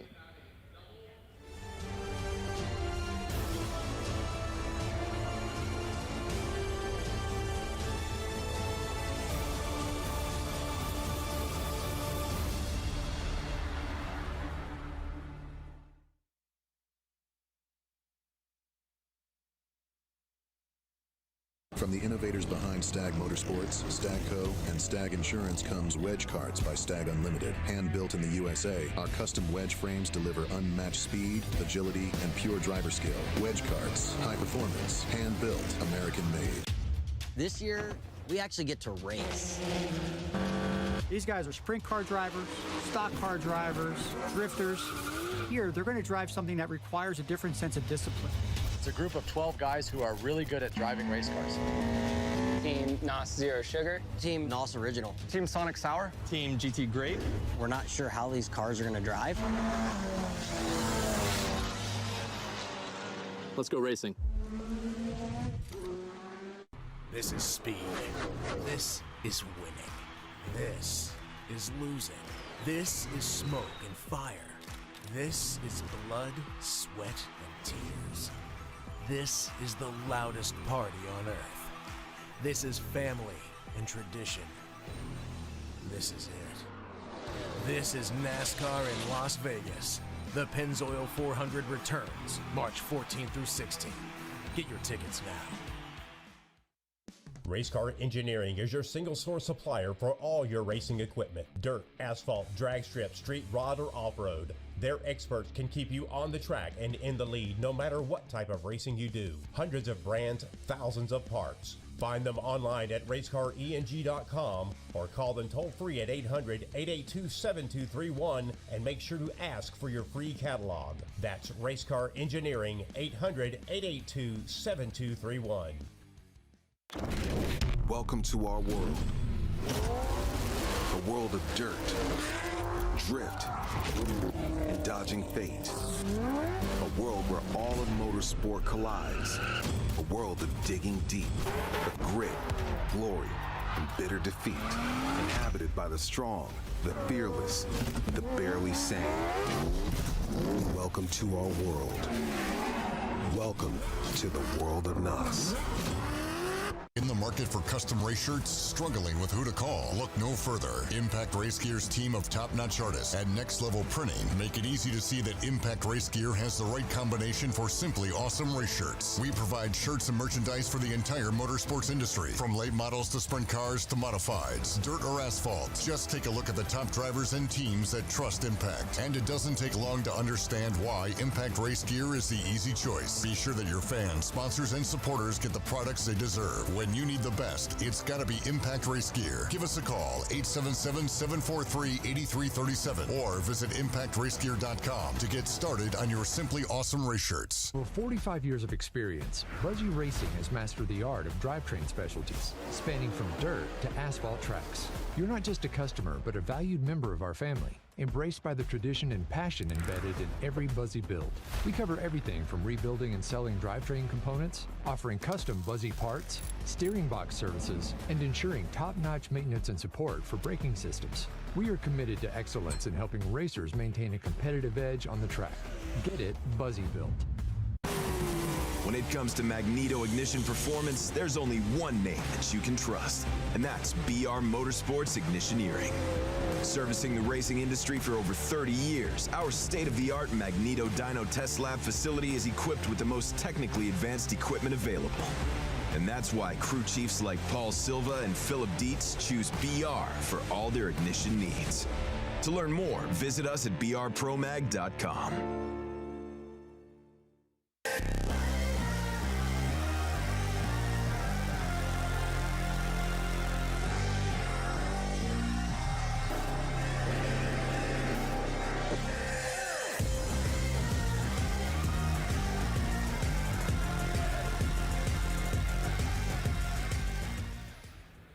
Opening ceremonies coming up in just a little bit here on FloRacing as you watch our coverage of the 39th Annual Chili Bowl Nationals, powered by NOS Energy Drink. I'm Caleb Hart, he's Chris Wilner and Clinton Boyles. And guys, already drama, depending on which pool you're involved in right now, is Alex Sewell, motor trouble, we understand. It's out in the public. We've seen the group chat at this point in time via Wikipedia. So they're already scrambling for a Group 4 guy in that high point scorer in the dirt draft run, huh? Say that one more time. Okay, so it's a... Sorry, I was watching what we were doing track prep-wise on the racetrack. So Sewell, a Group 4 in the tiers tonight for the Monday night show, if I remember right. Yeah, he's around a Group 4 pick. And in the Chili Bowl pool, which that's separate from dirt draft and the dirt draft hot laps that we have. But yeah, he's important for me in dirt draft too. I had him in my lineup. And yep, I did too. I just had to pull him, unfortunately. They're thrashing on it. I mean, if you follow Wikipedia on social media, by the way, folks, best way to enjoy the Chili Bowl, have us locked in on Flow. On social media, have Wikipedia, at Wikipedia on Twitter or X, whatever you want to call it. But we'll talk about more on that a little bit. Let's go to the house and welcome opening ceremonies. Tonight's invocation of national anthem as we send it down to Scotty Cook. Hey, thank you very much, Brian Holbert. Tony Bachhoven, glad to have you guys back. What do you say, Tulsa? You guys ready to go Chili Bowl? All right, night number one, we're going to get things kicked off. We got a bonus race, the Race of Champions coming at us. But before we get started, as we do each and every time at any dirt track in the country, we will get things kicked off tonight with our invocation and national anthem. Folks, if you will please remain standing. Gentlemen, remove your caps and give us a warm welcome for Portland, Oregon's Mr. J.C. Shepard with Racers for Christ. Thank you, Scotty. Ladies and gentlemen, what a year, what a difference a year makes, and what a difference a couple of hours make. We have a number of our race teams are affected by what's going on out in California this week. If we could just take a second and have a moment of silence for those that have perished and for those that are suffering as a result of what's happening. Please just bow your heads.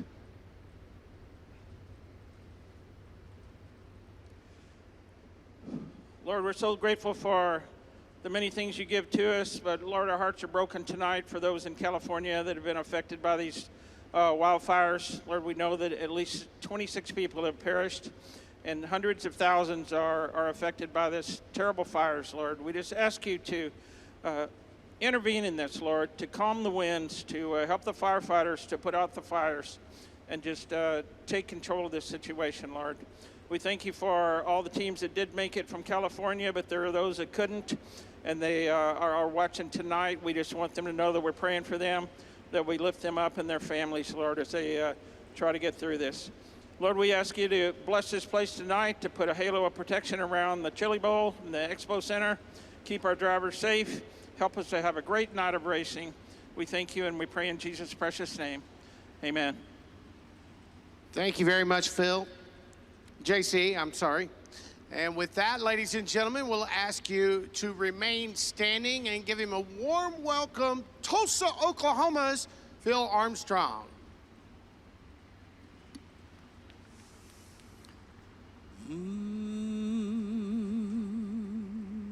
Oh, say, can you see by the dawn's early light what so proudly we held at the twilight's last gleaming, whose broad stripes and bright stars through the perilous fight o'er the ramparts we watched were so gallantly streaming, and the rocket's red glare, the bombs bursting in air, gave proof through the night that our flag was still there. Oh, say, does that star-spangled banner yet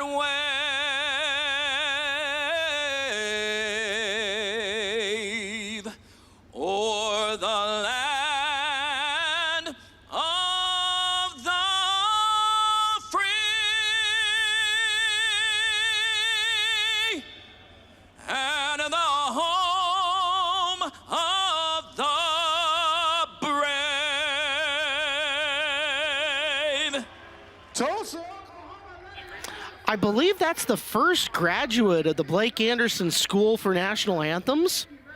And Darn he good nailed one. it. Yeah, absolutely. What a way to kick off a week-long here at Tulsa, Oklahoma, the SageNet Center. Chili Bowl Nationals powered by NOS Energy Drink. It is Monday night. It is Second Opinion Auto qualifying night. And Caleb, we get to go racing for the first time. Yeah, he also had a great shirt. He did. Sorry. We need to figure out where he got it. We get to go racing. We get Kyle Larson tonight. We get Cannon McIntosh tonight, Shane Golubic, a whole host of others, and the Race of Champions coming up. But guys, top of the ramp with a K1 Race Gear interview, pit report, etc. Earl and Chris, what's going on up there? Yeah, you get us too, Caleb. Yay. Yeah, you left us out. What else? That was a good one, Caleb. That was a good one. You get Clint Boyles and Daislin Pursley. Yeah, that's right. Clint said it was okay. We got drivers to watch tonight. I went off the radar. Earl Come didn't, on. so I'll let you go Give me a first. break. Come on. All right. So here my we two go. drivers are Joe B. Miller and Briggs Danner. Briggs Danner, during the offseason, indicated that he is going to be a full-time rookie with the United States Auto Club. And then, obviously, he sets pretty quick time out there during Dirt Draft Hot Laps here tonight. My other driver is Joe B. Miller. How many laps does he have in this building, right? And he's still searching for his first driller for the Chili Bowl. So those guys are going to be my two drivers to watch here tonight. Thank you, Earl. I went a little further off the beaten path. I got Cooper Miller. He's a Chili Bowl rookie. He's driving for Jonathan Beeson. He was second quickest after his session in Dirt Draft Hot Laps as things went along. He dropped a little bit further down. He's had a lot of success in non-wing micro sprint racing. Cooper Miller, anytime you're teamed up with Jonathan Beeson, I like your chances. The other one, you may have watched the content piece Matt Dillner did about Peasant Row, right over there, as a matter of fact. Daniel Adler, he stays on Peasant Row, but the guy's made the prelim A before and has actually made one Saturday night A main. So Daniel Adler parks over on Peasant's Row, but he's no slouch, don't be mistaken. So I got Cooper Miller and Daniel Adler. Guys, those are just some of the drivers that we are going to keep our eye on here tonight. But you can see cars are already starting to move down. We are about to get underway for night number one here at the 39th Annual Chili Bowl Nationals, brought to you by NOS Energy Drink. Nailed it. Yeah, well done, boys. So we'll hear from them at the top of the ramp with winners' interviews, hot stories to follow. We may not grab the winner every time. We're going to find the best story up at the top of the ramp. We're going to follow it for you guys as we roll on through. This is all about accumulating points. You win the heat race, it's worth 100 points. Every spot that you win back from first place, you pick up 5. So second gets 105. If you win from third, you get 110. You win from fourth, you get 115. Each finishing spot is down 7 points, so that makes any sense. So if you start at second, finish second, you get 93. Start as third, finish third, you get 86. Fourth, 77. You get plus 5 every time you move forward 1, minus 1.5 every time you go back 1. So if you can keep track of that, you got a good shot. Walkopedia has a great graphic up on his Twitter. It's at Walkopedia_ to find him there. And you can score along at home, but we'll do our best to keep you up to date as to who's doing what. As here is our first Chili Bowl heat race lineup for 2025. Chris? Hayden Mabe on the front row, making his Chili Bowl debut to his outside Emilio Hoover in car number 9. Row number 2, Young Money Kyle Larson, 2-time shootout winner 2 weeks ago.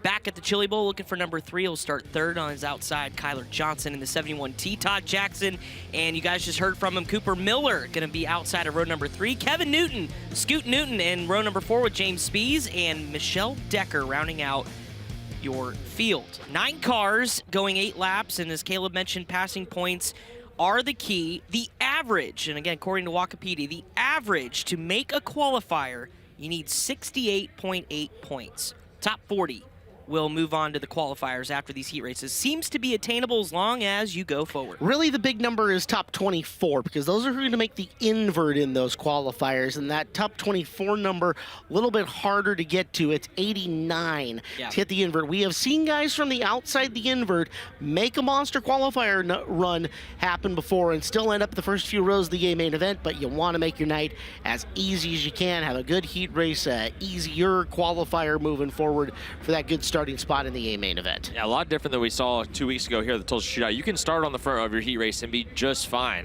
My personal opinion is that's an ideal place to start. If you can collect 100, 105 points off the front row, you're well into the invert of your qualifier. And if you go from your second row up to a couple of positions in your qualifier, you're on the front two or three rows of your features. So, yeah, not as cutthroat as we saw 2 weeks ago at Shootout, and that's a look at Scoot Newton right there in the 16T. He's been really good this year in his midget, kind of new to midget racing. They got the EA Stealth engine from Tim Engler underneath the hood of that thing, and with Bob Burkle on the wrenches, they've been really good. I like where Kevin's starting this and a chance to go forward.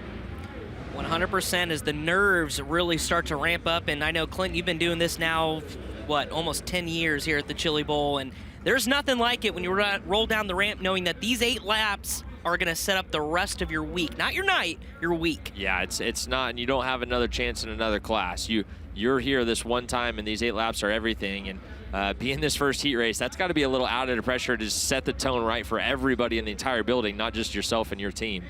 Eyeballs will all be on inside row number 2. Kyle Larson, the 2-time champion in 2020 and 2021 of this event. It all starts with a good heat race. 3-1 would be an excellent start for Kyle, as we are locked in and ready to go.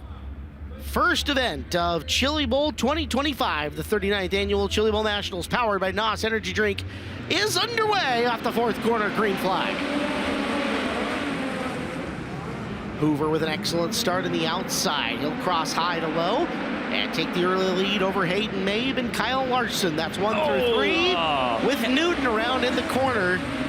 Gave him the commentator's curse early on to get the whammy out of our system. Saw it coming into turn number 3. They were just fighting for real estate on the bottom of the racetrack, and Kevin got tagged, also had a little bit of contact from the front bumper. Here's Kevin coming in. Oh, man, actually just got him pretty hot. Came in with a head of steam there, trying to make a big move for the 4th position, and overcooked her a little bit. Lesson learned on Newton. He'll go to the back of the field. Yeah, that's the pressure of the Chili Bowl, right? You feel like you're forced to have to go forward and have to race as hard as you can every single lap, and especially in these early heat races, you got to get any position you can. And we saw Kevin going for 1 and took 1.5, and that just didn't work out. Emilio Hoover, though, doing a nice job outside of the front row, took the point away from Hayden Mabe. Kyle Larson still in that 3rd position as everybody began to string out single file, but still plenty of time, and it looks like we will get a full lineup reset with 0 laps complete. We will go back to 2 by 2 by 2 and see if Emilio can do it again. If you're Emilio, you're probably just like, you gotta be kidding me. That was exactly what I needed. He'll have to try her a second time, and your inside lane to be happier for a better start for the inside for Hayden Mabe. See how that shakes out. We should make a mention. Start-finish line coming off the corner is brought to you by Precision Concrete. You see it right there. Caution flags here in the building from Raising Cane's, and if we happen to see a red flag, it'll be the Honest Abe Roofing red flag. So we'll try it again. Lights are out as cars will make their way off of turn number 2. Hayden Mabe, Emilio Hoover, your front row, with Kyle Larson and Kyler Johnson in row number 2. 8 laps, passing points the game. Heat 1 is underway. Hoover once again crossing high to low and has it. Larson with a run underneath Mabe into turn number 3 and move Kyle Larson up to 2nd here on the opening lap. Good start that time again for Emilio Hoover, but now Larson up to 2nd quickly. He's going to try to attack for the race lead. Meanwhile, battle for 3rd coming through on the bottom. Kyler Johnson trying to keep that spot away, but Hayden Mabe takes over that 3rd position. So Mabe from 1st back to 3rd, but trying to hang on as the top 2 start to pull away. Hoover under some pretty intense pressure from the best in the world. Down to the bottom, Larson shows him nose, denied that time by Hoover. Down the back straightaway as this time by halfway through the heat race, 4 in the books. 4 remaining on the ledger as Larson circles around the outside to take the lead. Yeah, Kyle just being patient there, sizing up Emilio Hoover. Hoover just trying to lock down on the bottom and make Kyle go around, and he did. Larson now pulling away as you look back from 3rd on back. Mabe, Johnson, Cooper Miller, and Michelle Decker from the back up to 6th. 9-6, a decent scoring run, but not monster enough. Decker needs another spot, maybe 2. As down in the bottom, Johnson continuing to push the issue, trying to sneak underneath Hayden Mabe. Mabe has some car speed, though, doing a good job holding Kyler off. coming to 1 to go. Near catastrophe in the corner for the 8 car of Miller. He'll drop a spot to Decker. Yeah, Decker able to capitalize there as Miller just absolutely gave a shot in the shorts to Kyler Johnson, but the checker flag's out. 8 laps the distance. Kyle Larson picks up heat race number 1 from 3rd, so a 3-1 run for Larson. Hoover 2-2. Hayden Mabe 1-3. That's your top 3 with Johnson, Decker rounding out the top 5. So a 9-5 for Michelle Decker. Big mover on this one here in the opening heat race.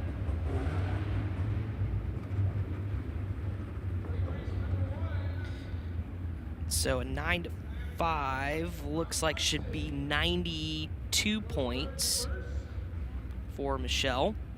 Be a good enough run to get well into a qualifier. Good job from her. 110 from Larson, and your scoring opportunity in round number 1. And Hoover, stop before he can go off the ramp.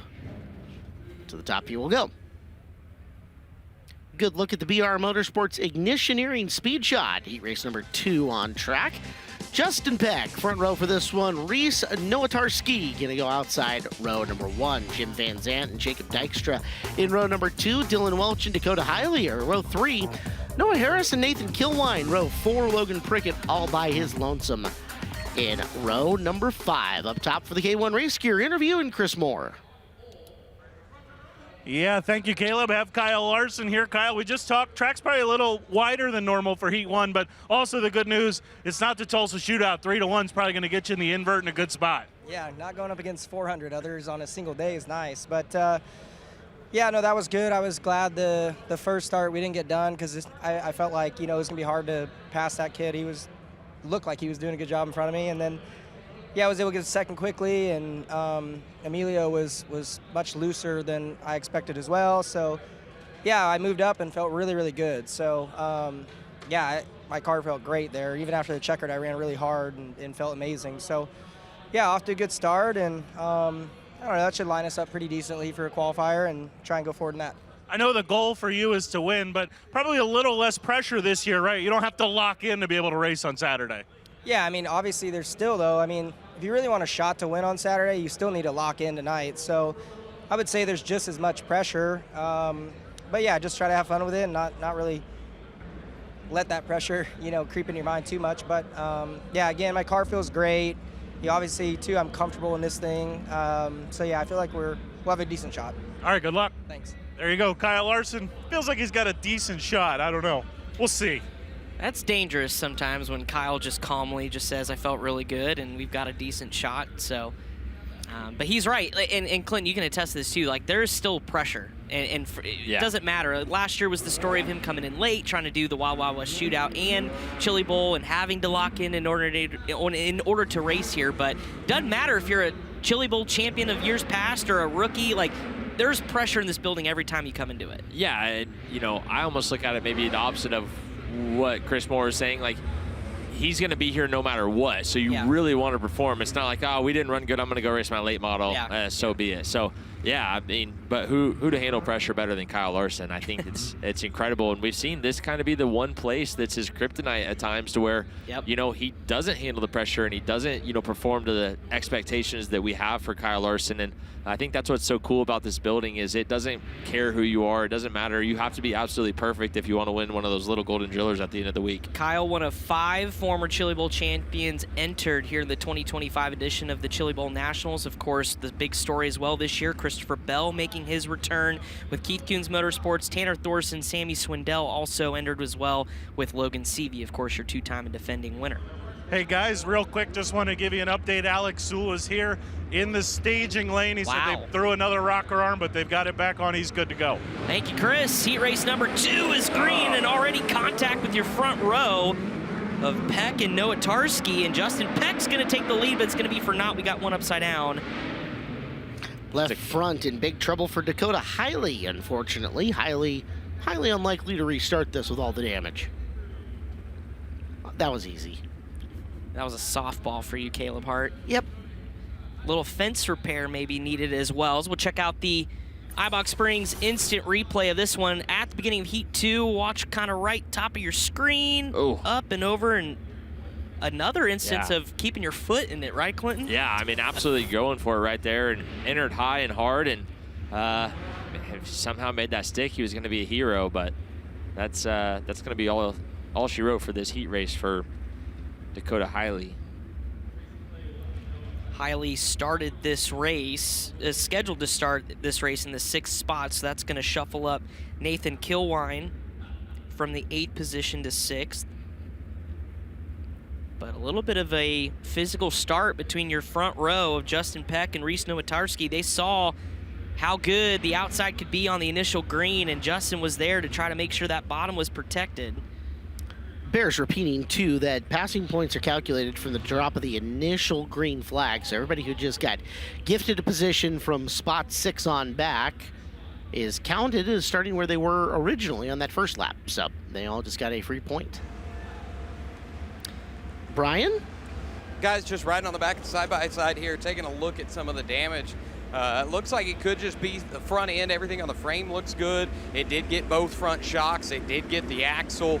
The right side nerf bar, and there is a wiggle in the right rear tire, so they'll take a look to see if it's just a bent wheel. Hopefully didn't get anything there in the rear end, but I don't think it's anything enough damage to end the night. They'll make the repairs and try and come back for one of the sub mains.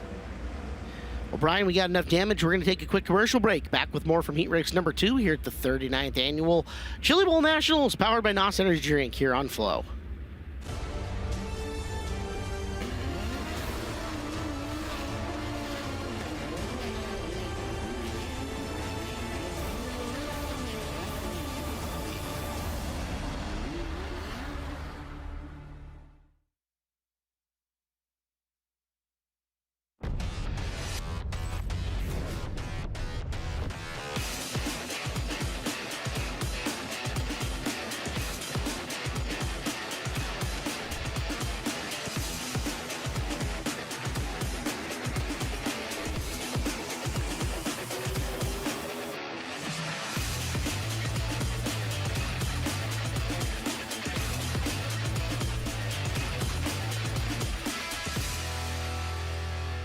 Go harder, faster, stronger with Rod End Supply. Whether you are running industrial, farming equipment, or a race car, Rod End Supply has the assortment of rod ends, radius rods, and specialty products that will help you lead the field in performance. Our superior design means our rod ends last longer and perform better, giving you the edge on the track and saving you money. Contact Rod End Supply or order online today at rodendsupply.com. We don't just sell them, we race them.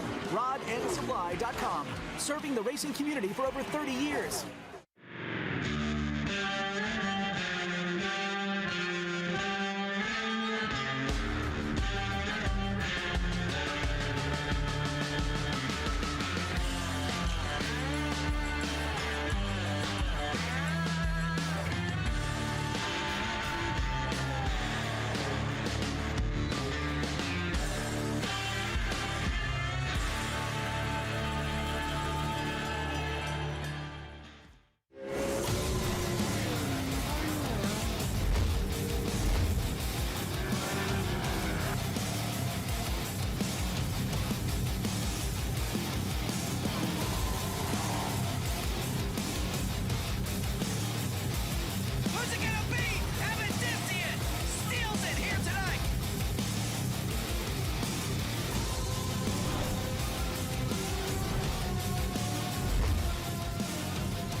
Back to Heat Race action, Heat Race number 2 here on the Monday night edition of the 39th Annual Chili Bowl Nationals, powered by NOS Energy Drink here on FloRacing. I'm Caleb Hardy's Chris Wilner, and Clinton Boyle's in the booth with you here in our first of 5 nights of preliminary action, and already trying to tear the fence down here.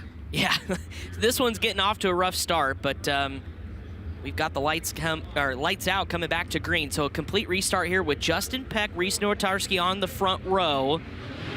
Jim Van Zandt on the inside of row 2. Green flag, and again, more contact. This time to turn 1. Justin Peck will get the whole shot off of 2 and take the lead. Peck aggressively moving to defend that front row starting spot. 100 points off the front's fine, but you don't want to back her up. That puts you in bad position. Peck leads Nowatarski and Dykstra 1 through 3 early. Dylan Welch started 5th, up to 4th, going to go to the inside of Jacob Dykstra and battle for that position for 3. If he can get through this one, looking at 2nd, 3rd, and 4th on your screen. Good battle here. Justin Peck pulling away here 3 laps in. Welch had the top side of the racetrack rolling good. We just see it widening out earlier than we feel like are used to here at the Chili Bowl, but guys able to make moves all over the Expo Raceway right now. Yeah, they're all moving up now. Welch joins Dijkstra and Reese Nowotowski that rolled the top side there in 3 and 4. As you look a little bit farther back to Harris, there's Dylan and that 60X, the Bell sponsorship for John Levesque and his brother, trying to rip around Jacob Dijkstra. Starting to run out of time though. 5 laps complete, just 3 to go. Dijkstra running just defensive enough of a line in front of him that Welch hasn't really had that big opportunity yet to get by him. Time getting to be a precious minimum though. 2 times left around in this one, and Peck is being reeled in slightly. I'm sorry, Peck was further out. That second place Nowotowski getting closed up on real quick like. Yeah, Jacob Dijkstra may have an opportunity here as Peck rolls for the final time in 3 and 4. He'll easily win heat number 2, but battle for second off the corner, and it's going to be Nowotowski that holds off Jacob Dijkstra. Dylan Welch and Noah Harris, your top 5. So Peck a 2-1 here in heat race, or a 1-1 in heat race number 2.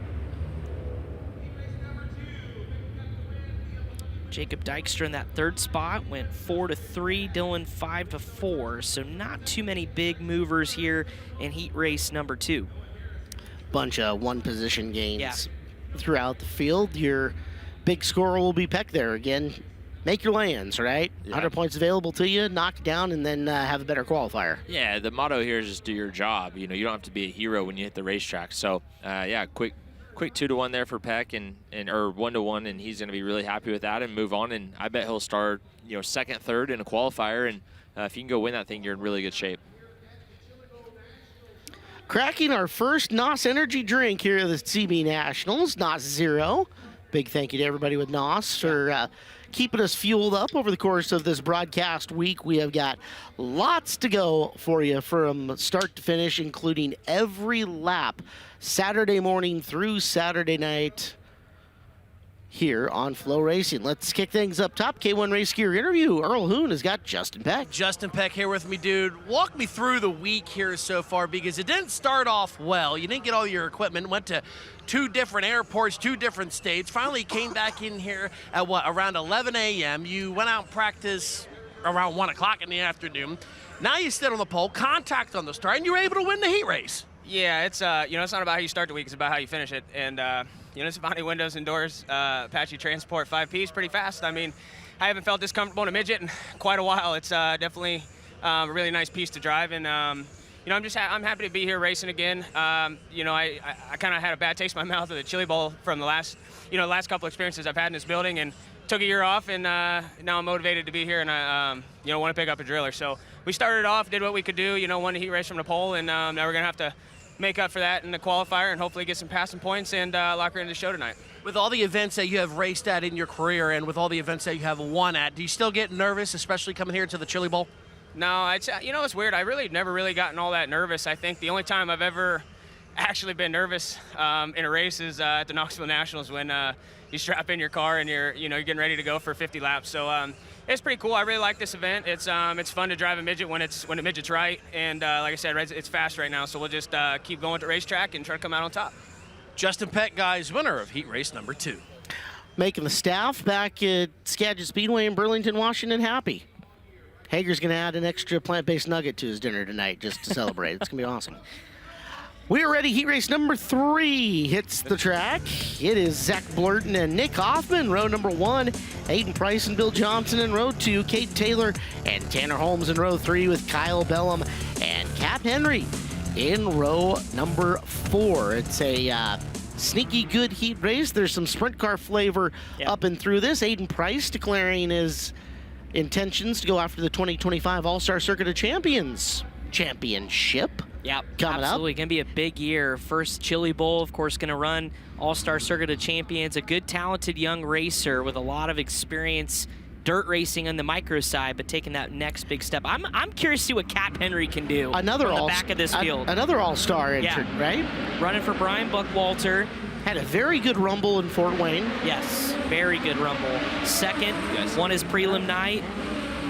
Of course, he's been a mainstay out sprint car racing in Ohio and former All-Star Circuit of Champions Champions winner, 8-time Guys, winner. Not to back up on this, but I'm pretty sure right before we left the screen there, Reese Nowatarski was having some words with Justin Peck at the top of the ramp. So things, Earl's up there. He can expand on it if anything, really got feisty, but emotions are already high early in the week here. Yeah, he just went over to Justin and said, hey, man, sorry about those 2 starts there. And Justin, cool as a cucumber. He's like, no hard feelings, man. It's the Chili Bowl. It's qualifying night. You got to do what you got to do. But, yeah, just apologizing to each other out here. They're not throwing hands yet? Would have been way cooler if they weren't apologizing.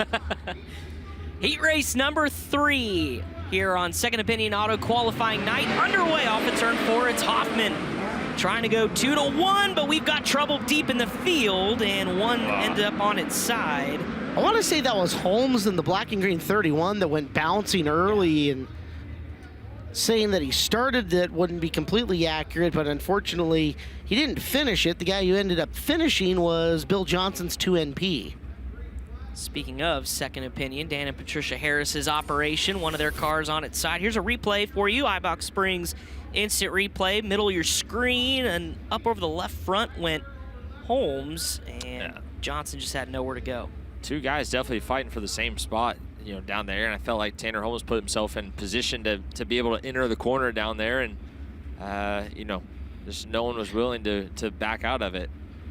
Almost stood up on its back tail tank there and rested back on its side. Clinton, you talked about too how aggressive you have to be, and drivers, I think it's hard. You think how aggressive you need to be, right? Like, I got to go out here and pass as many cars as I can, but you walk through the scenarios in your head coming to green, you almost can overthink pretty easily. Absolutely. It's easy to overplan or try to create the idea of how it's going to play out in your head, and then not be ready if everything doesn't go, exactly how you want it. It's easier for you to plan out your start, but you can't control everyone else. So I always think it's a good idea to have an idea of, okay, if this happens, this is how I'm going to react. But you got to be on your toes and just kind of think through all those scenarios. But I don't think you ever want to go into it with a game plan of this is exactly what I'm going to do when the green flag drops, because it'll catch you off guard and you won't be ready for whatever does happen in front of you. Saw Zach Dahm, former Power Midget champion, looking on, watching Nick Hoffman. Actually was the one that did the welding for Hoffman's front bumper and also Nerf bars as well. Brian Ward, you're down in the infield. What can you tell us? Well, everything on the race car looked pretty good except for the rear bumper. It was nearly pulled out of the spuds on the back and looked like it might be dragging the racetrack, and there was no protection on the tail tank. I didn't notice any other damage really walking around on the race car, so it may have just been a safety concern with no protection on the tail tank. I'll try and get an exact word here once we get parked. Back to your original point, Clinton, it was Mike Tyson. He said everybody's got a plan until they get punched in the face. That's right, yeah. And I mean, you never know what to expect inside this building. You can think you have a good idea of what the guys around you are going to do, but even sometimes just your car or your start doesn't go to plan if you spin your tires or someone, comes at you low. And it's tough to ever try to specifically plan out of how a start is going to go. And the starts are super critical here, so you got to be on your toes and be able to capitalize on any situation presented to you. To that extent, Chris, now all these drivers, with the exception of the 2NP, going to get a second shot at getting this race up and going. And Nick Hoffman, as it was looking, may not have needed to do that front bumper, getting that reinforcement, as he was off to a good start. Yeah, he was, and he did exactly what we saw Emilio Hoover do in that first heat race, is just get a little bit of that angle, a little bit of a jump to get around the outside of the front row. But it's going to have to try it again. Didn't have to use the front bumper like you mentioned, but I think everybody else now trying to settle in and come up with a game plan, knowing just how crazy it got there in turn number 1. But we'll see what Tanner Holmes does from the outside of the second row. But it's kind of crazy. Our initial start had 4 cars with the number 2. Yeah. All 4 up front. I was so confused for a minute on who it was who. So many 2s. Brian? Guys, I followed this 2NP all the way over to the work area. They got it here, had them put the car down. They told the crew, hey, look at this rear bumper, and you guys get to decide if you want to go out or not. And they said, yeah, drop the car, push it out. Now, as they try to push it, the four-wheeler got stuck on that bumper that was kind of hanging down low. So we're going to give it an attempt here, but that was the reason for towing it over to the work area. They wanted to make sure the crew was okay with that car going back out. Thank you, Brian. Yeah, it fell off, kind of that plate in front of the push truck or push vehicle, just hanging oh so low. That's got to be a little nerve-wracking.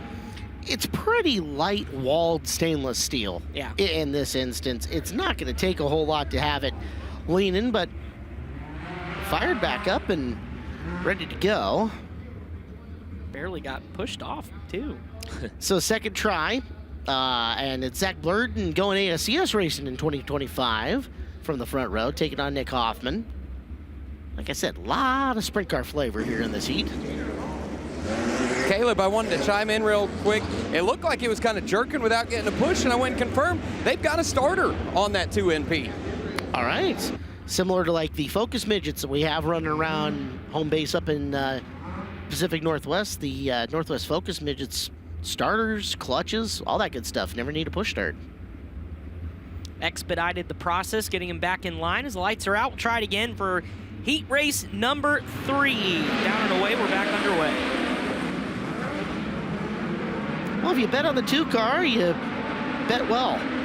There goes Hoffman out to the lead. Jumping into it as he's stretching it early. Burton settling into second. 3-car battle for third, entering turn number 1. Yeah, Tanner Holmes, the first one to jump outside. Got it in the wall there off of turn 2. It's going to open the door. Cap Henry from the back trying to make something happen. Gets through. And Cap Henry up to 4th already, and he's looking for more. Henry, who started 8th in this, 8-4. Good score so far. Could use another point. He's going to have a chance to start right up on the tail tank of somebody, as for the second time Johnson has come to a stop, and we'll see a caution flag. Kind of started with Kyle Bellum getting into the fence. Not sure if he just overcooked the corner entry and ran up over the cushion, but yeah, Bill Johnson not having the heat race he wants. Here's to take a look at the iBox Springs instant replay. What happened? There's Kyle Bellum into the fence. Nowhere to go for Johnson coming at the very tail end is Cade Taylor got a little courtesy bump from Bill Johnson, kept him going right there. And flat left rear on Kyle Bellum's car. He sits in the work area. Yeah, I'm down here taking a look at it. They pulled the bleeder out real quick. Now they get the wheel wrench down here, take that left rear off. And I wanted to address one more thing on that 2 car that was in the work area before. After Caleb mentioned, I went and confirmed with officials, or with the crew members, and it is an Ecotec engine in that 2 car. It's going to be tight here on the work area time. Car's rolling into turn 3 right now. He's going to have till lights out. They've got the new left rear on and trying to get that nut started, and they'll get the wheel wrench on it. They're just about out of time, although the caution lights are still on, so they're going to go around one more time, and sure enough, there goes Kyle Bellum. So tip of the cap to the crew. We saw Garrett Benson down there helping out. Pretty fast and efficient left rear change for them. Bellum to rejoin up in the upper corner of turn number 3. And we're still at a full field, 3 in, 5 to go. Be always one of the fascinating parts of the Chili Bowl is to watch the work area as we go through the week and just see how chaotic it gets, especially on Saturday. And the amount of people that jump in to help other teams, other drivers, really, really fascinating. Cap Henry 8-4. That was a very timely caution for him. Yeah. Top side of 1 and 2 seems to be better than the top of 3 and 4. We'll see if he can sneak around Aiden Price. Back under the green flag we go with 6 still to go in heat race number 3. And Hoffman out to a good restart here, but Cap Henry's gonna fire his 25K on the outside. Open up the low groove to Holmes, but looks like it's the right move. So he closes on Price and he'll pass him down the back straightaway. 8-3 for Cap Henry as he goes back to the bottom. And it's gonna try to run down Zach Blurton and Nick Hoffman. As you look a little farther back, there's Aiden Price trying to fend off Tanner Holmes. That's for 4th. Holmes going to take the Dave car, the Beelman Motorsports entry, and cross the nose and take over that 4th spot. Nice job by Holmes driving into a better position late as we're coming to the white flag.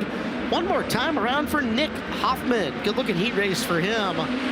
Outside of the front row to the win in just a 1/5 of a mile and 105 points on deck for Nick. He's been knocking on the door Saturday night to lock into the show. Nick Hoffman doing a nice job, wins heat race number 3.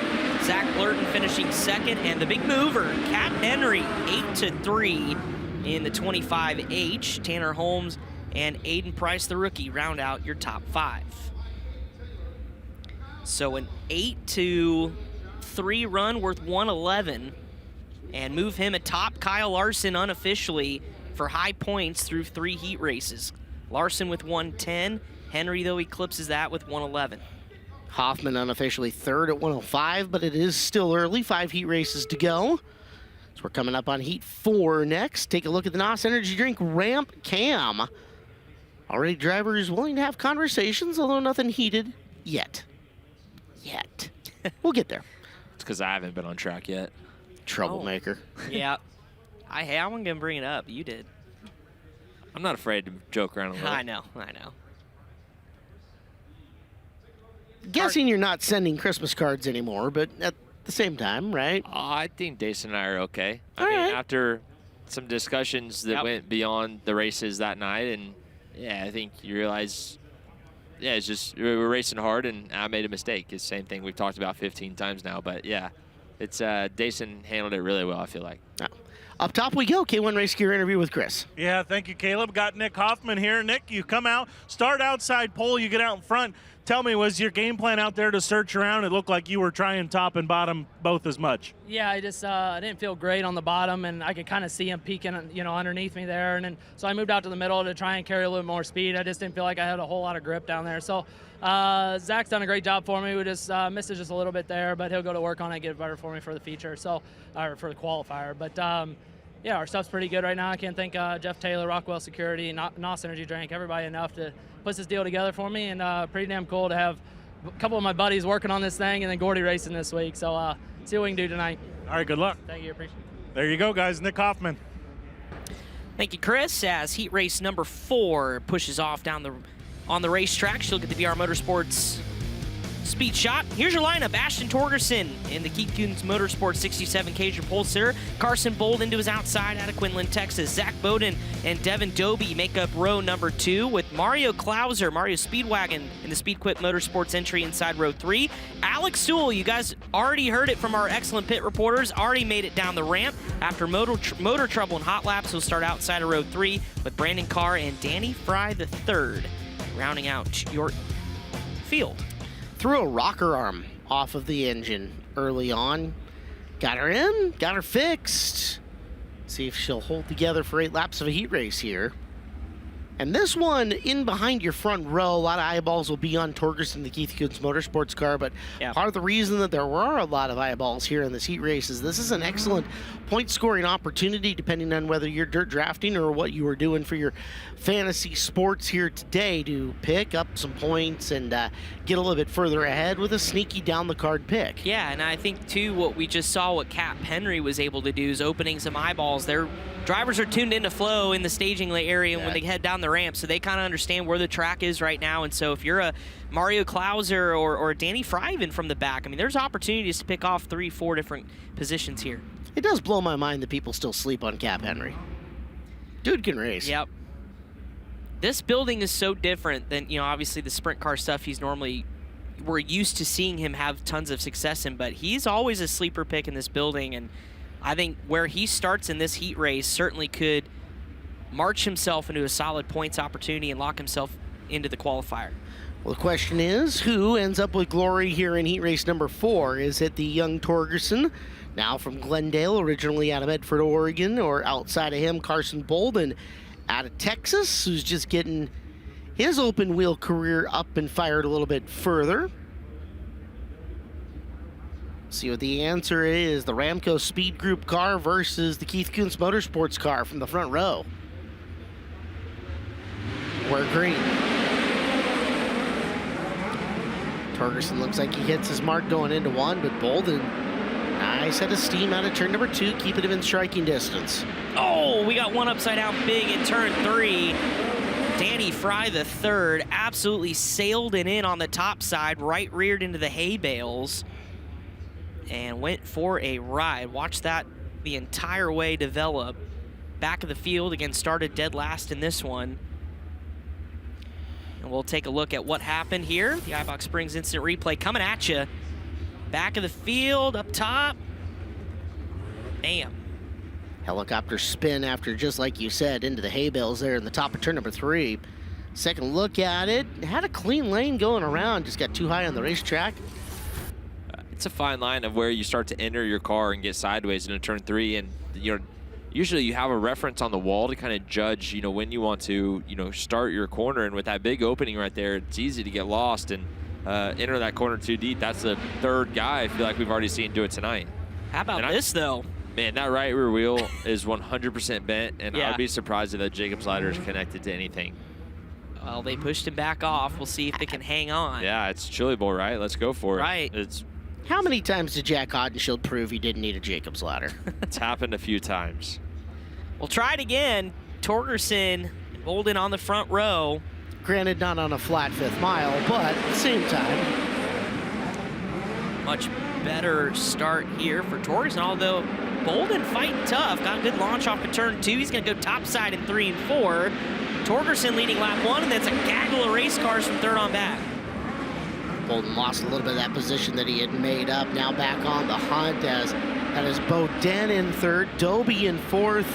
Mario Klauser trying to weave his way through, but getting caught in the mess as they're taking up every inch of racetrack down the front straightaway and sorting themselves out into 1. Yeah, Sewell and Klauser going at it, beating the bumpers off of things. That's letting the 23 car sneak in. Oh, Mario Klauser nearly looped it around in front of those 2 cars, somehow saved it. They're absolutely duking it out here from 4th on back. Klauser trying to pull away now. And here comes Alex Sewell to the outside in that car, number 8. Sewell trying to be a hero as he works down to the bottom, trying to pick up some points. Nothing doing that time as Doby turning him away in the 23D, and Doby trying to work his way back up the field on the tail end of the 75 of Klauser with 3 to go. Sewell's starting to get it figured out. The high side's good, and the way he's shortcutting into 3 is a good line also, I think. He's going to be able to clear Doby here, but going to run out of time on Klauser. Coming through turns 3 and 4, the white flag will be displayed for Ashton Torgerson, who's got himself a solid 12 car length lead over Carson Bolden. Zach Bowden in that 3rd spot, Klauser back in 4th as they're all single file. Off 4, heat race winner Ashton Torgerson in the 67K. So Torgerson wins this one easily from the point. So 1-1, 2-2, 3-3. Yeah. Klauser picking up 1 spot to go 5-4. Lots of action, but tame as far as final movement goes as Torgerson 100 points and into a qualifier he will go. Halfway home on our heat races tonight. 4 in, 4 to go. 39th annual Chili Bowl Nationals powered by NOS Energy Drink. Looked a little bit like, too, Clinton, that the middle started to clean off just a little bit. You saw Klauser, unless he was just super, super loose, but there's a little bit of slick there here through 4 heat races. The track's interesting right now because the moisture around the bottom of the racetrack is just kind of patchy. It's not like a specific line that just holds moisture that you can run around. So, yeah, we got a big moisture patch getting in the bottom of 1 and moisture off the top of 2, and it's the same thing in 3 and 4, just very hit and miss. Earl Hoon Jr. at the top of the ramp with the K1 Race Gear interview. Yeah, I got Ashton Torgerson here with me, buddy. You know how it goes in the Tulsa Expo Raceway. You got to be having a good night when you're getting a lot of TV time. Congratulations on the heat race win. Yeah, we were pretty fast in hot laps, and they're in the heat race starting off pole. You know, they just got to win it with the format, and we were pretty good off right there, and we had a lot of speed, and I was kind of just searching everywhere once I was out in front, kind of searching, seeing what was better. Kind of found my line there, and felt pretty good, but can't thank all my sponsors enough. You know, Safety Clean, Butler Built, and just my parents, really. Can't thank them all. Ashton Torgerson, guys, looking to get this Safety Clean 67K in victory lane here tonight. I also want to bring you up to speed on something, a little bit of breaking news right now, that in the upcoming heat race, Billy Baylog is going to be a scratch for the week. They found engine problems after their hot lap sessions, and they cannot get an engine just yet. So he also posted on social media, but Bill Baylog is done for the week. Saw him pull off after a lap or 2 of hot laps. Didn't see smoke, didn't see anything like that, but into the infield and up, and boy, that car has been snake bit a little bit over the last few years. Well, here we go. Heat race number 5, the one many of us had circled as an absolute loaded heat race, is led off by Mr. Triple Crown, Jerry Coons Jr., Eric Plummer to his outside. Paul White, the veteran, will start 3rd. Zach Weigel, Chili Bowl rookie, outside of him in row number 2. Then it's Brent Cruz and Trevor Klein, 2 former Millbridge racers, joining row number 3 with Carter Chevalier And Mr. Monday Night, Cannon McIntosh, coming from 8th. This one's going to be exciting. Yeah, this will be dynamite. No matter where you watch in this field, there is going to be action all over. 8 drivers, 8 times around. Coons going to be sitting with a big old bullseye on the back of the 85. He wants to get out and away from everybody else coming after him as quickly as he possibly can. Blummer on the outside of the front row, chance to pull an upset, maybe jump in front of Coons. And I don't know, if you get it to the point where this track goes to the bottom at some point in time, as good as Paul White is around the low side of this speedway, there's a lot of different scenarios that can play out in my head as to what might happen. Absolutely. People sometimes overlook Paul White, but if that racetrack has moisture on the bottom, he's going to find it and make some positions up. Be curious to see what Brent Cruz does, how patient he is. He loves to rip the lip here, but he's going to have to be patient here on the start inside row number 3. Coons versus Blummer, front row. Coons nails it through 1 and 2. He's got the early lead, and there's White fighting up the inside, trying to take second away early. Coons and White 1 and 2. Weigel to the high side, looking for third, and on the hunt for second. How about Trevor Klein? He passed 2 on the outside in that 55. His first car to the outside as he follows Zach Weigel off of 4. So a couple cars here moving their way to the front. Klein looking to circle the wagons around Paul White. He will off of 2, and he's looking for Weigel for P2. Had a big move, found a lot of forward bite going forward as the hunt is on for the second place. Down low is Weigel in the red and white 89. Trevor Klein on the high side. Closing in on him at the top of 3. We got a race for the second place. Coming down the front straight away at the halfway point. Yeah, 6-2. If he can get it, would be huge. He may get the run off at turn 2, Clinton. Yeah, we got a really big battle back here for 5th. Now 4th with Brent Cruz trying to get under Paul White. He's trying to bring Cannon McIntosh with him, who's been quiet at the back of the field so far. McIntosh, Mr. Monday Night, struggling so far in this heat race.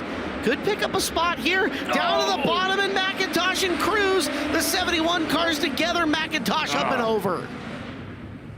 A Monday Night favorite up on his lid here in heat race number 5, battling Brent Cruz to the inside at turn number 3. Cruz kept his foot in it, able to can pull away, but Cannon McIntosh left upside down. And I think Cannon's at the point of his heat race where he knew he needed that spot. He needed it badly, and you're not going to get a lot of opportunities to get around Brent Cruz as good as Brent is. Well, and guys, he's got a flat right rear, and that's going to be tough to change in a short amount of time as we get a look at our Ibach Springs instant replay. Cruz tagged the wall, opened the door for McIntosh, and just not enough room to execute the pass. So we'll look at it from the infield. The other thing we should get a peek at here is how's Brent Cruz's header, because that's what's going to cut the right rear of Cannon McIntosh. See, it's flat when he flips over, but did that close off Brent Cruz's header at all? And you see right there, the word got passed on with the flat right rear, and he's going to be off on the hook. And I mean, lineup set. I can't imagine you have any sort of time to go change it. And there's a look at Brent Cruz, the header. I don't small crease in it, but it seems okay. It's not closed off by any means. Guys, I can tell you real quick, the KKM guys are ready. They just came flying by me with an air tank and a wheel wrench, so we knew they would be ready. They're going to be down there ready to try and get this thing changed. So they're going to have to break the wheel nut off and get the old tire, the mud cover is going to be the issue. We got a 3-bolt mud cover, and that's really going to take some time to blow that thing off here. And there's Cannon stopped. So the process begins, but again, no guaranteed time in the work area during these heat races. Once the lineup is sent, cone's been already placed on the front straightaway. We'll see if the lights go out this time, but yeah, don't even have the tire off, just right now getting the nut off. And I do wonder, I wasn't at the driver's meeting today, but I do wonder if you get 60 seconds in the work area, which I've heard back and forth about you do. I just didn't know when that would start. And I mean, it appears to be that guys are getting a little bit of time here in the work area. Watching that wheel nut's on. Watching the officials, they're looking over at the work. At this point, with a couple of laps to go, with the wheel cover on. I mean, they must be getting time in the work area because they were sticking the bleeder in there. So, you know, taking the time to go ahead and do that. All right, so McIntosh, the ship is not sunk yet. No, he was only one position ahead of where he's restarting anyways. He's restarting in 8th, and he was in 6th. So you can at least pick off 2 or 3. I mean, that's an absolute save of your night. You're back to where you were. Yeah. He's got 3 to move forward. And who knows, maybe somebody else up in front of him makes a big boo-boo, see another yellow flag before this is over. Brent Cruz still needs a spot or two also. He does. So Coons Jr. brings us back to green. Weigel and Klein had been warring for position 2. Down to the low side, there goes Cruz looking for 3rd. Somebody's engine doesn't sound super healthy out there. We're down to 2 to go. How about Trevor Klein? That got really tight off at turn 3 and 4, opening the door for Brent Cruz, looking for 3rd underneath Klein. Down the back straightaway. And Klein's going to hold on, and Cruz overcooks it into 3 and 4. Gets tagged from the rear, and upside down he goes.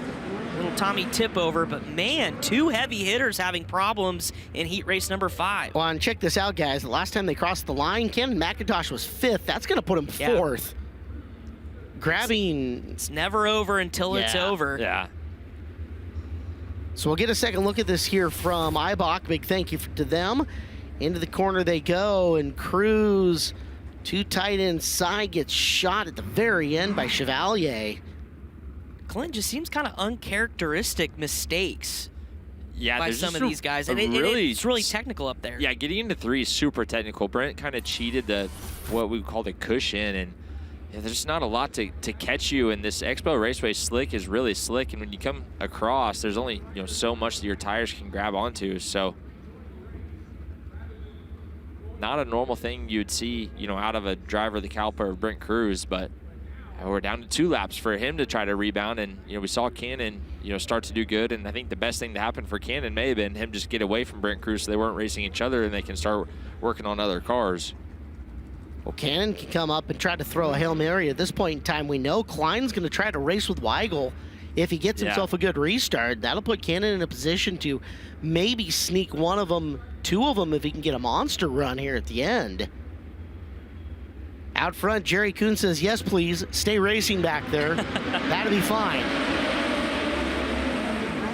Back to green. Cannon's going to go to the bottom on Klein. Klein lane blocked up top. As down to the low side, white flag one more time around. Trevor Klein just trying to hang on, left the bottom open this side in 1 and 2. Is going to have the run, though. Klein does, and he'll protect in 3 and 4. Off of 4, Jerry Coombs Jr. is going to win it, battle for 3rd at the line, and give it to Trevor Klein. So McIntosh salvages a 4th place finish. As you take a look at your finishing order, Coombs Jr. winning from the pole. But Trevor Klein, a 6-3 run. Weigel 4-2, also very good. And then McIntosh 8-4. So entire outside lane there, outside of your outside row 1, picked up some points. 8-4 is 99 points for Kenan McIntosh. That's still, plenty good into the invert into a qualifier. And can go to work now in the qualifier and still capitalize on a really good night. So that would put, what, Klein at 106, 6-3? 6-3, you're 101. 101, and then Weigel is going to be 103? 103, correct. So there is a host of drivers in that 100 to 105 range, but it's still unofficially Cap Henry with the 111 high points through 5 heat races, still 3 to go. As you take a look at the NOS Energy Drink Graham Cam, let's go up top. Chris Moore with a K1 Race Gear interview. Yeah, a veteran here in the building, Jerry Coons Jr. Jerry, you get a loaded heat race like that, you're starting on the pole, and then you get all those yellows. Is that frustrating when you're out front? A little bit, especially that last one when you're coming to white or whatever it is. It's close, and I didn't hear anybody behind me, so I thought we had something there. But it is what it is. Yeah, I'm sure at this point you've probably seen everything in this building. How'd you feel about your race car? It's actually real good. I was surprised. They said I think we were 3rd overall in practice earlier, and kind of shocked because I felt kind of free there. But no, I tell you, the car felt really good out there. We made some adjustments and so forth, and made some shock adjustments when I rolled out on the racetrack. But that was good. Like I said, it's kind of protecting the bottom there. And after that yell, I could tell the top was kind of coming in at least in 1 and 2, and kind of figured if they weren't going to follow me, they were going to pass me, move. So I needed to move too, and jumped up there, and it seemed pretty good up there. All right, good luck. All right, thank you. There you go, guys. Jerry Coons Jr., a loaded heat race. He gets it done from the pole. The always well-spoken Jerry Coons Jr. Update on the work gear rules. You look at lineup for heat number 6. 60 seconds before halfway in a race is the rule. So, okay. Yeah, Cannon with 3 laps to go there. Yeah, Jaden Clay and Briggs Danner, Trey Marcham, John Bernard, Bill Baylog, and Roger Crockett, Brecken Reese, and Tanner Carrick. And we know Baylog will not make the call, so that'll shuffle Reese up to a 5th place starting spot. Carrick then, I believe, would be gauged to be going off 7th. Carrick, the 2-time winner of Monday night, 2 of the last 3. He won last year, McIntosh the year before that, and Carrick would have been in 2022. So 22 and 24 Monday night winner. We'll keep our eyes on Tanner.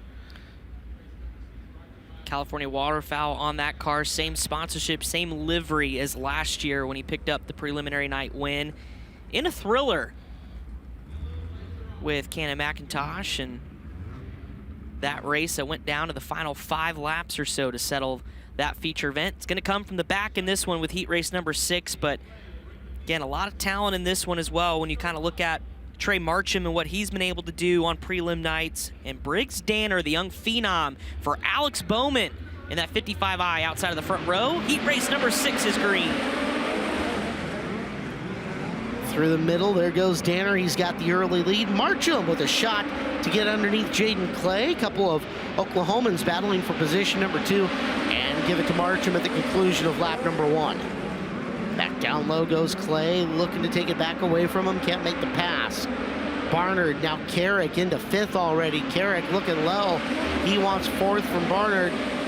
Barnard driving away and going up to the high side, looking to get it from Clay, who's sitting in 3rd. Carrick just going where they're not right now. As soon as the lane opens, he'll take advantage as Carrick, little contact there, but makes his way through. Roger Crockett out of the gas, and now Carrick advances up to 4th.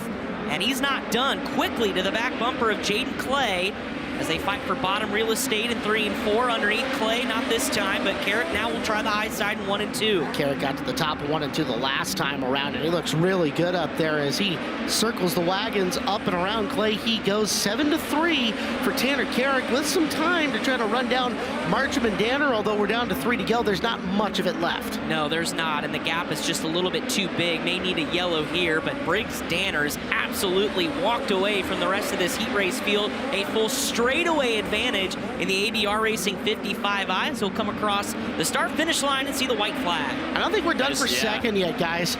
Carrick was 2/10 faster than Marcham that last time by. There's going to have a shot here in 3 and 4. Big run out of 2. Is it enough?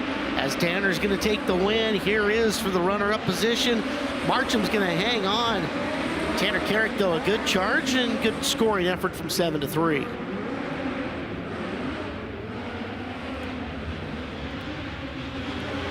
So a 7-3 run for Tanner Carrick is 106. So that'll vault him well inside the top 10 in points, again unofficially. 3rd. Yes, 3rd to Cap Henry and Kyle Larson. So really good run for Tanner Carrick. NOS Energy Drink Ramp Cam with 2 heat races left to go as they will continue firing off. Don't forget, here on the Monday night program, we do have the O'Reilly Invitational Race of Champion, the O'Reilly coming up. Hot laps and qualifying for that due up on the program shortly. And the 25-lap O'Reilly main event later on in the show. Logan Seavey, the defending champion of that, will be our first chance to see the defending champ, as we've got a K1 Race Gear interview up top with Earl Hoon Jr. Yeah, I got Briggs Danner here with me, guys. Briggs, you were able to win that heat race by over 2.5 seconds, right? So you had a lot of speed in the beginning of the night, got speed in here. Do you think this heat race win is going to get you into a qualifier?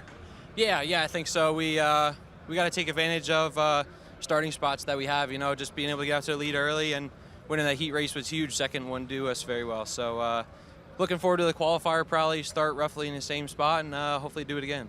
Briggs Danner right now, guys, is batting 1,000 so far in night number 1 of the Chili Bowl. And, man, what a great story he has, as we'll send it over to Chris Moore. Yeah, thank you, Earl. I got Tanner Carrick here. Tanner, we've been talking a lot about, all the guys that are running tonight, and feels like your name's kind of gone under the radar. Do you feel like now going to 3rd in points so far that you got an opportunity to show that this is still your night? Yeah, for sure. We got a fast race car. I needed the yellow there. We were better than 32. just got to his back bumper coming to the white, and I knew he was kind of blocking in 3 and 4, but we had a really good race car. Just couldn't get a good enough run to get by him coming to the white in 1 and 2. But track's not the best trying to pass this many cars. It's kind of tough, but we got a good race car and go to this qualifier and try to pass a few cars there. Hopefully they'll work on the track a little bit and we can move forward in our qualifier and put ourselves a little better than starting 4th last year in the main. That way we don't have to work so hard to get around these fast cars. But Keith works his butt off and gives me a great race car every time I come here, and if it wasn't for him, I wouldn't be running up front. All right, there you go, guys. Tanner Kira, good news as well. He doesn't have to go to work this week like he did last year. I was about to say those are the best weeks. Exactly. He had to go home, back to California last year. Gets to stay with us all week as Caleb Heat's 7 of 8 on the racetrack. Maverick Elkins and Briley Kilmer are going to go one-on-one off the front row. Josh Balicki and Luke Storer in row number 2. Alex Cogley, he had the big flip in hot laps. David Camfield Sr. in row 3. Shane Golobic inside row 4. And Jack Potter, the 305 sprint car driver, going to go next to him for 8 cars. And I would bet you we end up at 7 or maybe less. That's your pole setter, Maverick Elkins, heading back up the ramp right here. So Elkins is a no. That puts us at 6 for this one. Yeah. And that will reconfigure some points here. So let's take a look at it. Move Balicki up to the pole. We're just going inside row straight up.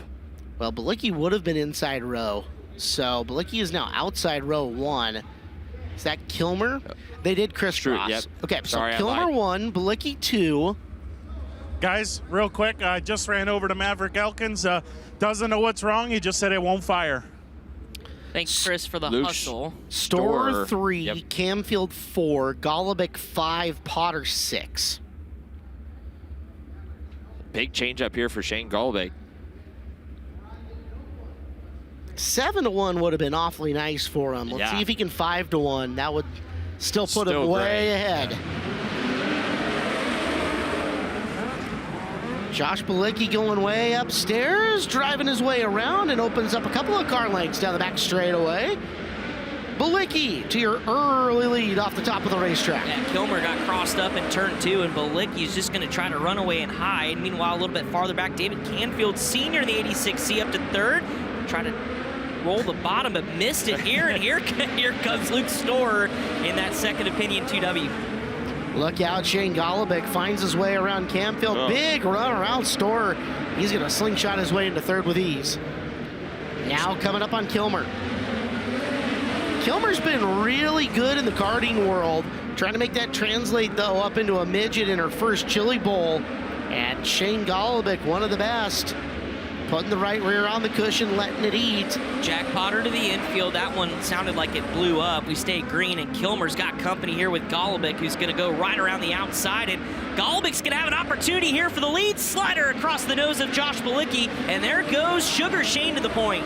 All he's got to do is hang on, and he has got high point with a bullet. Just one heat race to go to follow it. So Shane Golobic doing what he had to do here in the heat race. Down to 2 to go. It'll be a 120-point effort for Shane. Meanwhile, here's Storer. Going to use the high side, hike in the left front. Harkening to the speed car days in Australia. Can he get one more spot here?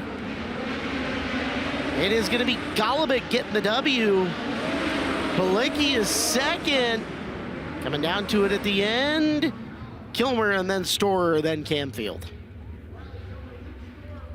So 5-1 for Shane Golobic. Remember, off the initial green, not scheduled green, is 120 points, and you're looking at your new high point man here on Second Opinion Auto qualifying night. Monday here at the Chili Bowl. A lot of people had him circled as can he finally get a prelim win, and boy, he's off to a good start. He has been 2nd and 3rd so many times. Yes. He's got 8 top 5 finishes in the last 9 prelim starts, 4 of those runner-ups. Yeah. He's due. He's due. Take a look at the Flying A Motorsports pit cam. All is quiet for now. One heat race to go.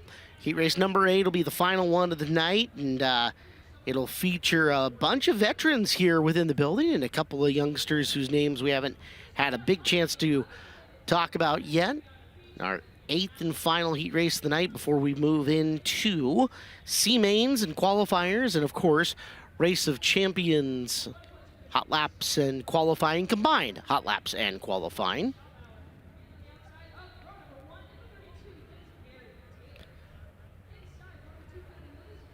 Big thank you to Flying A Motorsports providing us our pit cam here on FloRacing. And again, very tame back there, just almost too quiet earlier walking in and around, but the anticipation is growing as we're going to have nearly 400 drivers here in the building. Let's take things up top. K1 Race Gear interview. Yeah, here he is, guys. I've got the man, new high point man, Shane Golobic.